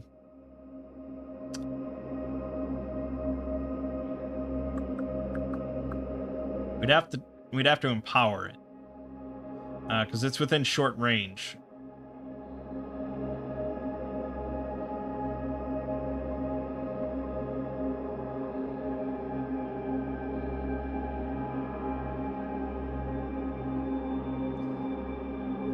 Which, you know, I feel like you could just empower unerring darts to do 15 damage guaranteed. Whereas this will do 3d6 plus 2, which is like 11 on average. No, 13 on average. No. 12 on average. So an average of 12, guaranteed 15. I mean, there is the impaired, and potentially he could suffocate and die, but the odds of that occurring are extremely slim. He'd have to roll quite poorly 3 times in a row.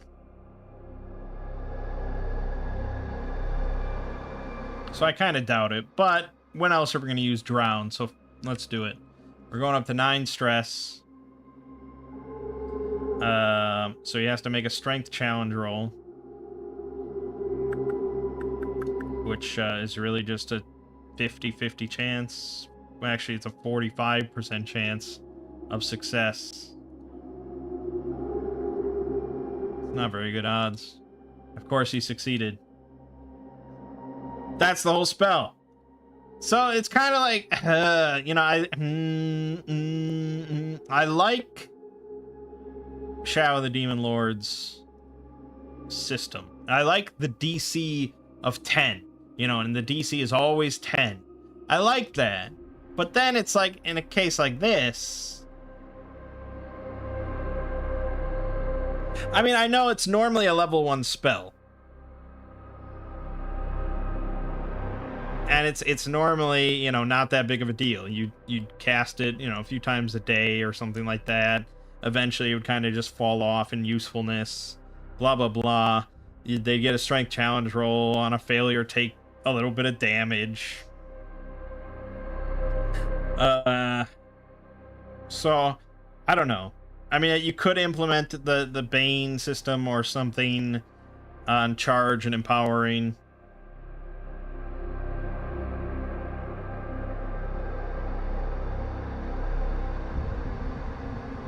Don't know if I want to enact that, though. It seems kind of severe.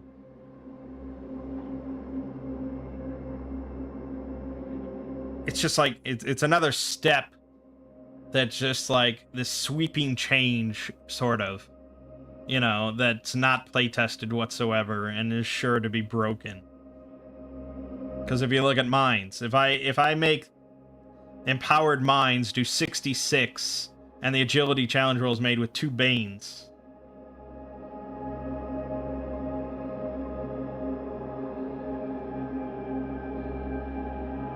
I think I probably have a tendency to make magic a little too powerful because I just love magic.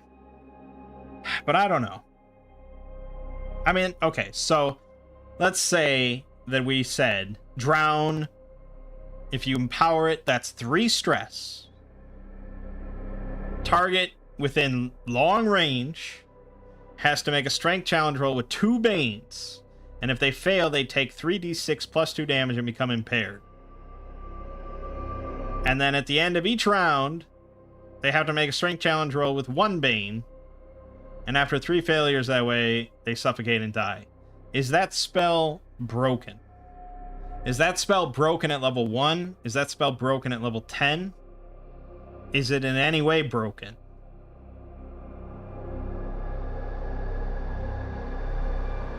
I don't think so.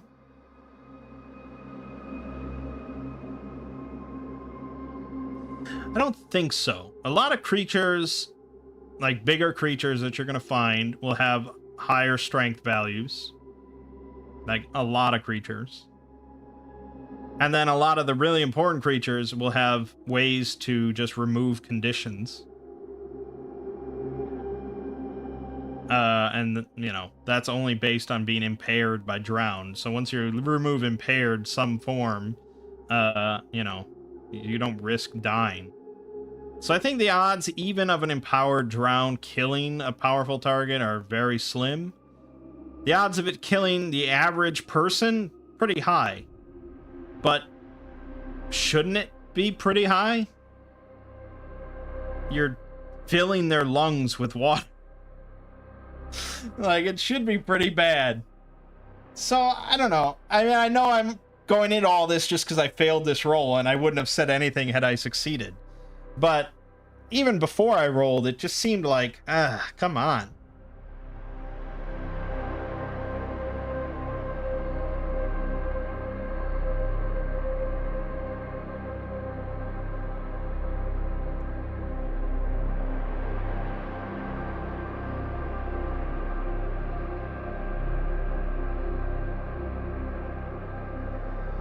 I mean, yeah, it makes it so that a level 1 wizard could kill, you know, like a powerful sorcerer with 1 spell and 3 stress.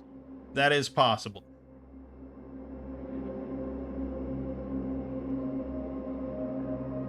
But that's also the case regardless. No matter what, it is possible for Drown to kill anything.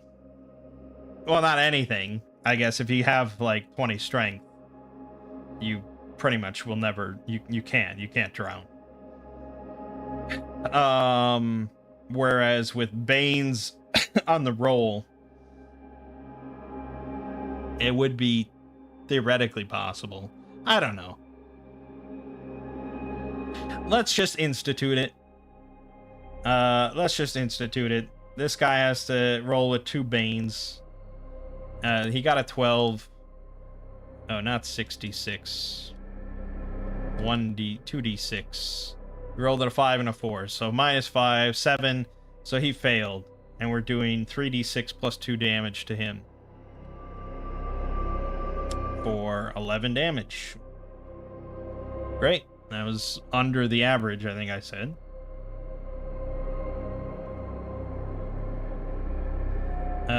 So I think he's got 30 health. He's down to 19. And he is impaired. Give him this wrench symbol. Okay. It's something. I don't know if I truly have line of sight on him or not, but probably I do. I mean, he's pretty far out there. Okay, so that was our 2 turns. Now they all get to go again. 1, 2, 3, 4, 5, 6.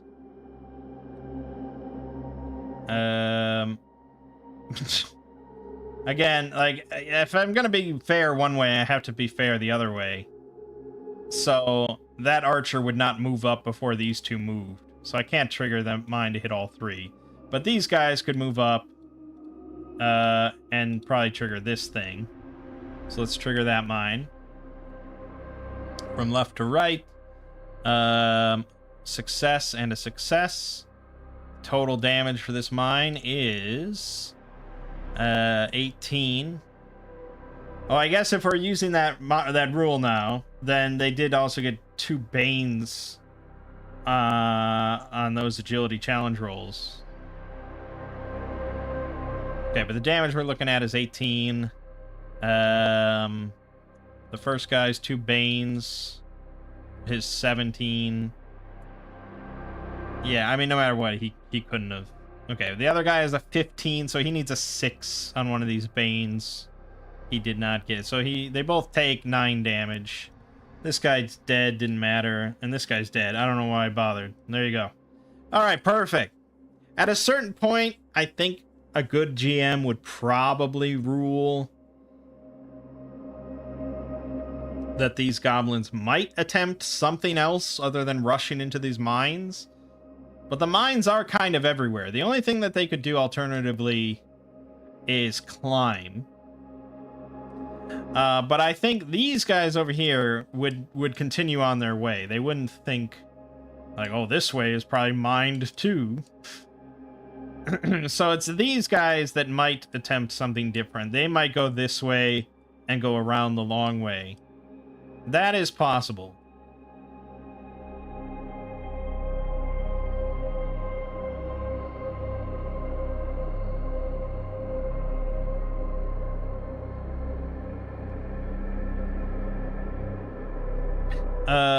Let's do these 1, 2, 3, 4, 5, 6.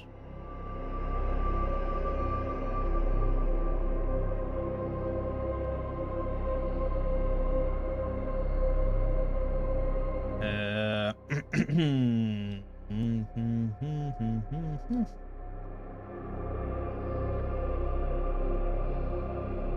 like I moved somebody twice.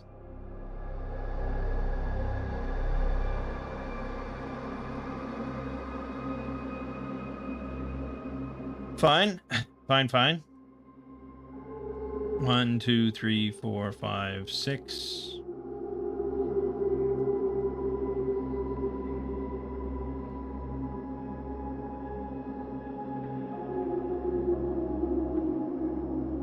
Okay. That's the round. New round. Gerald's gonna keep moving back. 1, 2, 3, 4, 5, 6. Malkalon, though, I think we want to put down one more mine.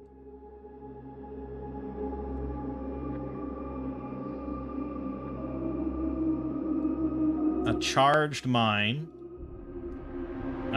Charging will let me go within long range. 2 more stress. Or no, did I use spell focus yet? I don't think I did. I haven't cast anything else. So we'll use spell focus to charge another mind spell. So that lets me go to long range, 60 feet. And throw down 10 more mines. Obscene. So glad I picked this spell. And we want to for sure get the chieftain. If nothing else, I want to get the chieftain. So I kind of just want to like surround this motherfucker with mine.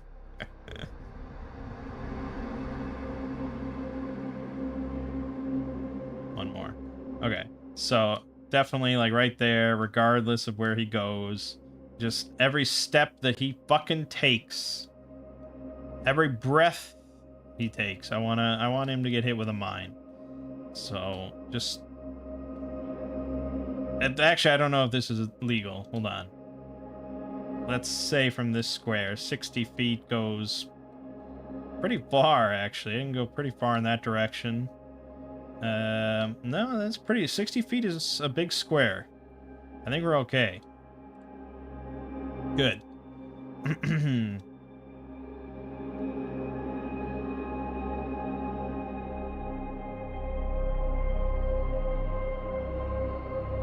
Hold on, that might not be legal. Nope, that's just legal. Good. Good. Yeah, there you go. Everywhere he goes, fucking mines. Kill him dead! Excellent. Scared my cat with that. Alright. That was our turn. So they're gonna go. Let's just have this asshole trigger this mine. Since not much else is going to happen there. So he gets 2 Banes on his agility roll. He rolled a 4, so it's all good. And he takes a total of 20 damage, which definitely will kill him. Sniper only has 15 health. Dead! Stepped on the wrong mine, asshole. Let's do this guy. Would he try and run? Let's give him a will challenge roll. Oh, he also... I think, yeah, he had to roll for drowning. So he's rolling his strength challenge roll with 1 Bane. He rolled a 4, so he is starting to drown. He can feel water in his lungs. He can't breathe. Mines are exploding around him. There's fire. This is his worst day of his entire fucking life. So I'm going to give him a will challenge roll with like 2 Banes. This guy... The odds of him sticking around are very slim. He rolled a 14. He rolled a 5, so he's got a 9. What's his will? 11. He actually got 10. So he succeeded. He's pissed. Okay, fine. So he's going to keep charging in. And we'll trigger this mine to hit both of those. So the sniper rolled a 6. That's going to be a failure. The underboss rolled a 10. So that's actually a 13 before the 2 Banes. That is a 10, so he did succeed on the mine. Total damage we're looking at is 22. Melts this sniper. 11 damage to this guy. Got 8 health left. Nah, he's dead. I mean, there's almost no way that he'll live another round after this. He is very fucked, even if he doesn't drown. Okay, this lackey will trigger this mine. I doubt I really even need to roll, but it is possible. He succeeded on the roll, but he's still dead. Okay, and then these two will trigger this mine. The lackey failed. The spine cleaver, maybe succeeded. Probably succeeded. Yep, 2. Okay, he succeeded. The damage is 15, so you're dead. You take 7, dropping you down to 13. Oh, I think we also needed to draw in more flames! Yes! Yes! Spreading to the wooden planks. Oh, it's all up in flames. Oh, yeah.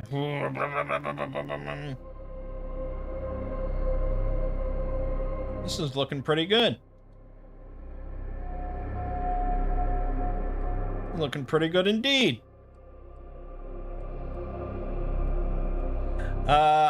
You probably could make an argument that these are all going to roll will saves. But I also could see the argument that they don't really see everything that's going on over here and all the goblins that have died. So they're just going to keep pushing forward. 1, 2, 3, 4, 5, 6. Almost there.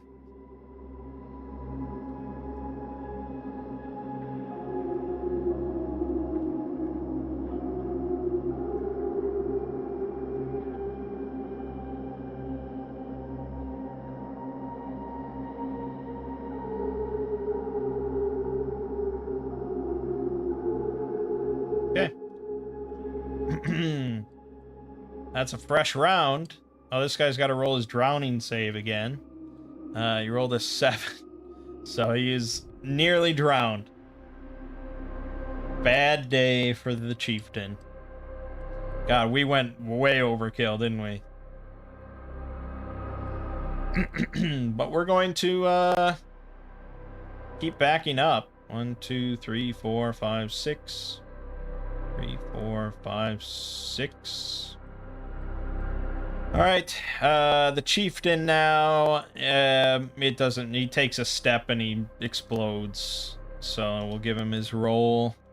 He rolled a 5, so he fails that, and he takes 22 damage. I hope his head is still intact. That would be shitty. Or maybe the head is all we find. One or the other. This guy takes a step, triggers this mine. He gets a 19, so he succeeds. He takes 11 damage. He has 2 health left. Pretty much no matter which way he runs, he will trigger a mine. So he's pretty fucked. Let's see here. 1, 2, 3, 4, 5, 6. 2, 4, 5, 6. 1, 2, 3, 4, 5, 6.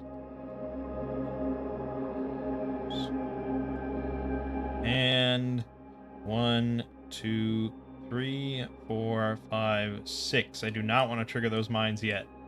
We want to encourage all the goblins to come this way. Okay. Alright, I don't think we need to continue spreading the fire. The chieftain's wife, runs out and sees her beloved get exploded by a mine, and she runs out of there. All the others are just dead, or maybe a handful of them fled. I don't know. We'll see. Okay, new round. I want Gerald to have this healing potion. So we're just gonna... I'll just go over and hand it to him. And the ball bearings have all been placed. Scroll has been used. It's done.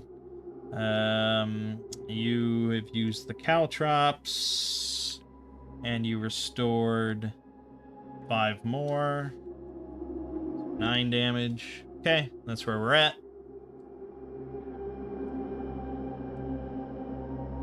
So give them this sense of false security that they think that we didn't trap this one. So they're gonna keep rushing in close.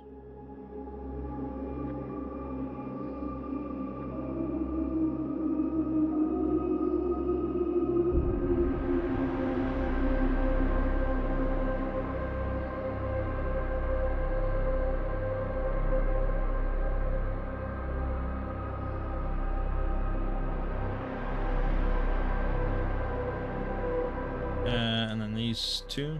1. Nearly about to explode them. I think next round we'll start the explosions.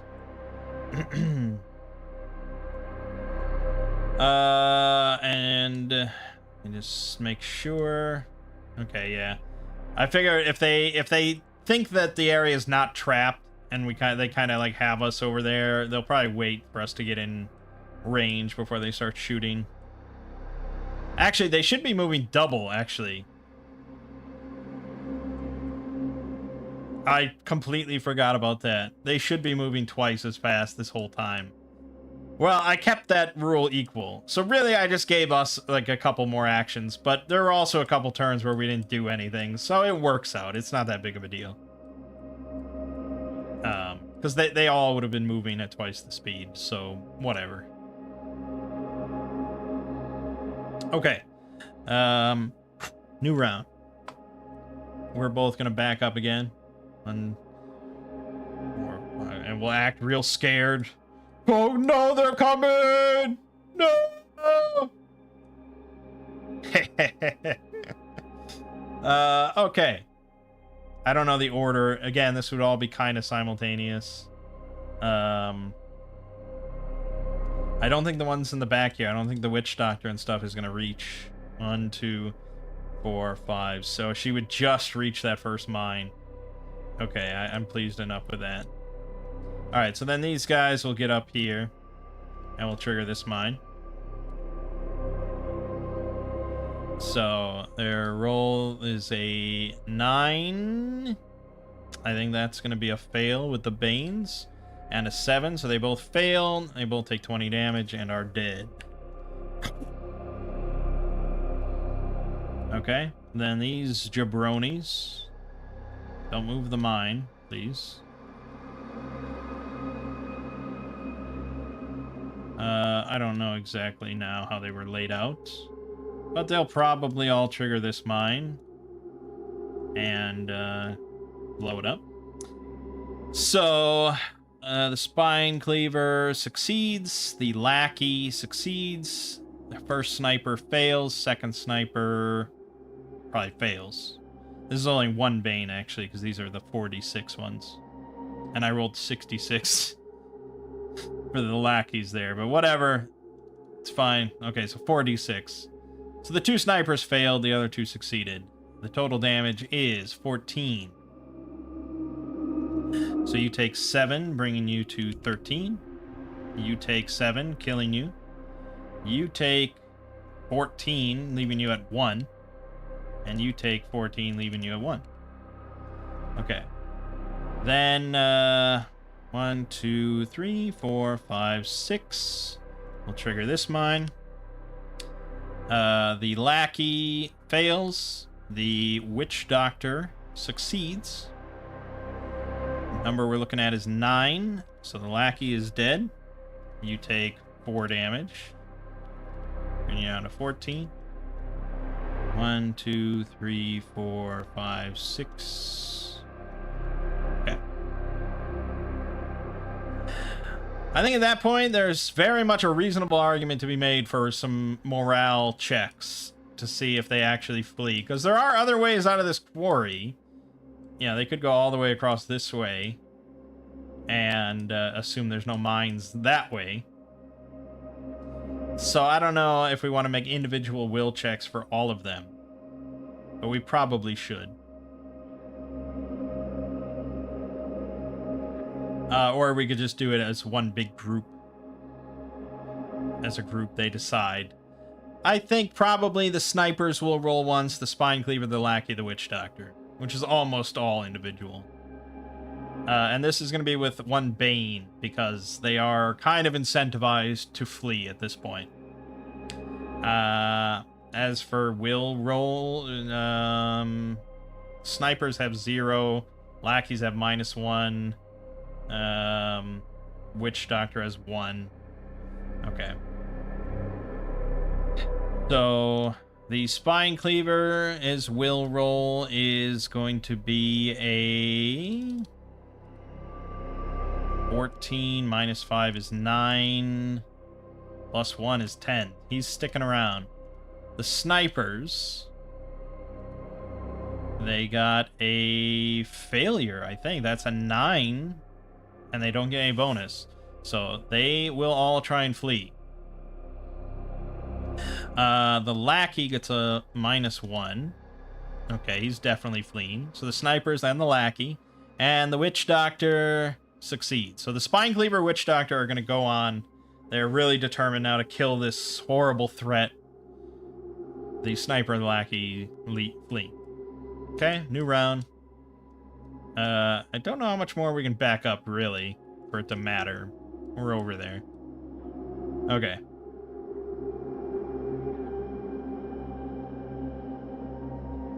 These two snipers, they're gonna move, they're gonna trigger this mine, which will hit the spine cleaver as well.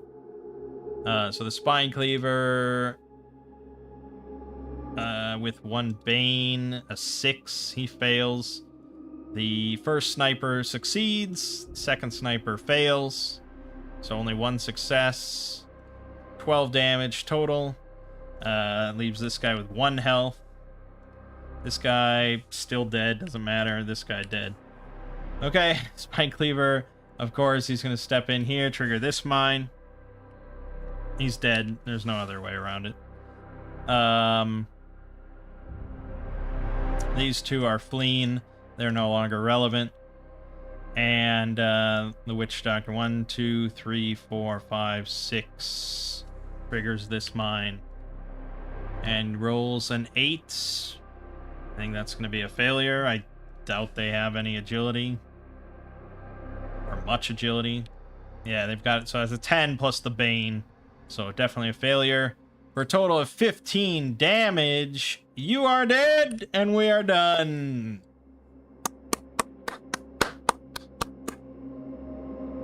Now, this isn't a video game. It's not. And that's the beauty of it. It's not a video game. So, had this been a video game and this was like the setup, you know, it would be very clearly defined. There would be very specific rules.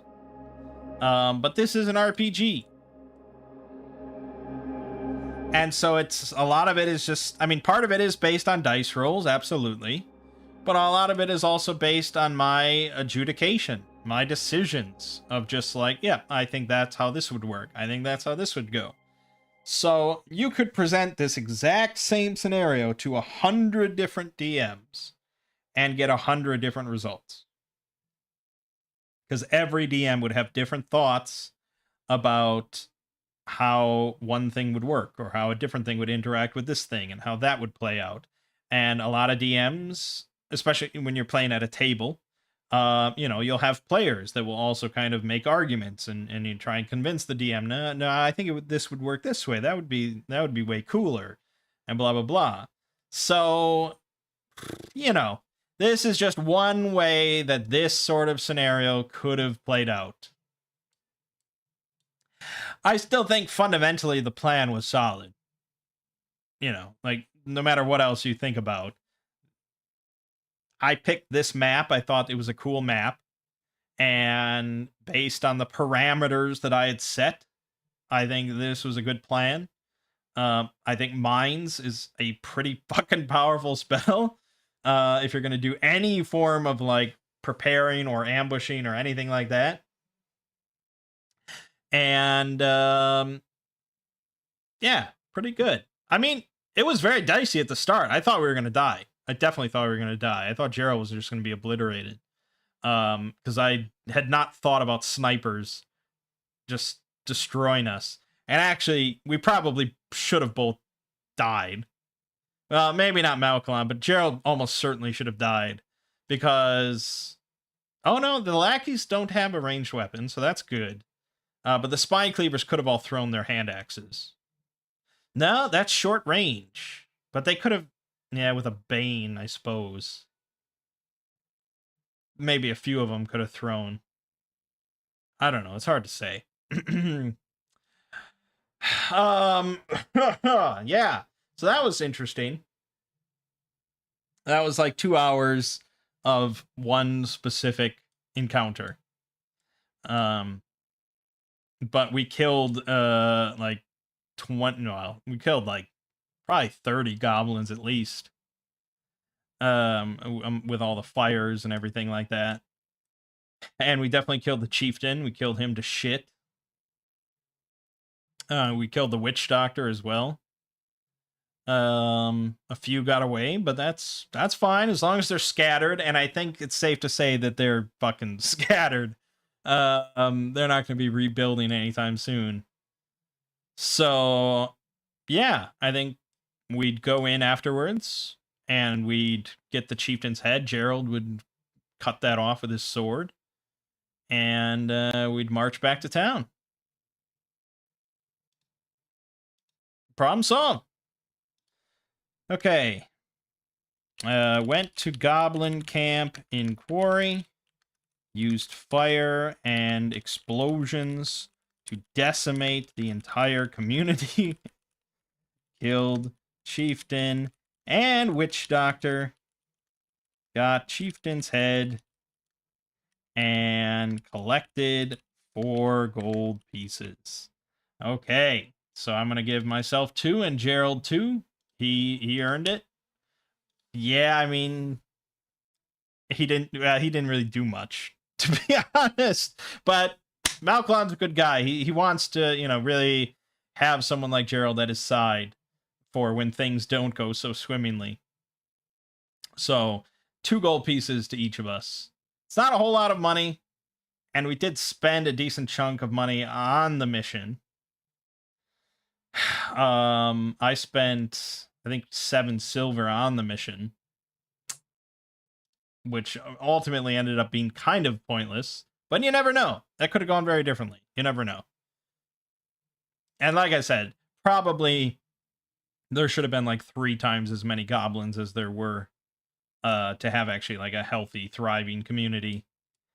But I think the idea was that this was like some sort of offshoot of a bigger goblin community that came here to this quarry and had started recently raiding. So that's that. All right, so pretty good. I don't know if I want to level up from that. You could maybe if we wanted to just do more stuff. I'll consider it. But either way, we got some money under our belt. We could do some other things. So next time, we can get another random quest, or we could forge our own quest. We'll see. It's pretty good. It's pretty good. It had I run this in 13th Age, I think it would have been drastically different. It's the very different systems. I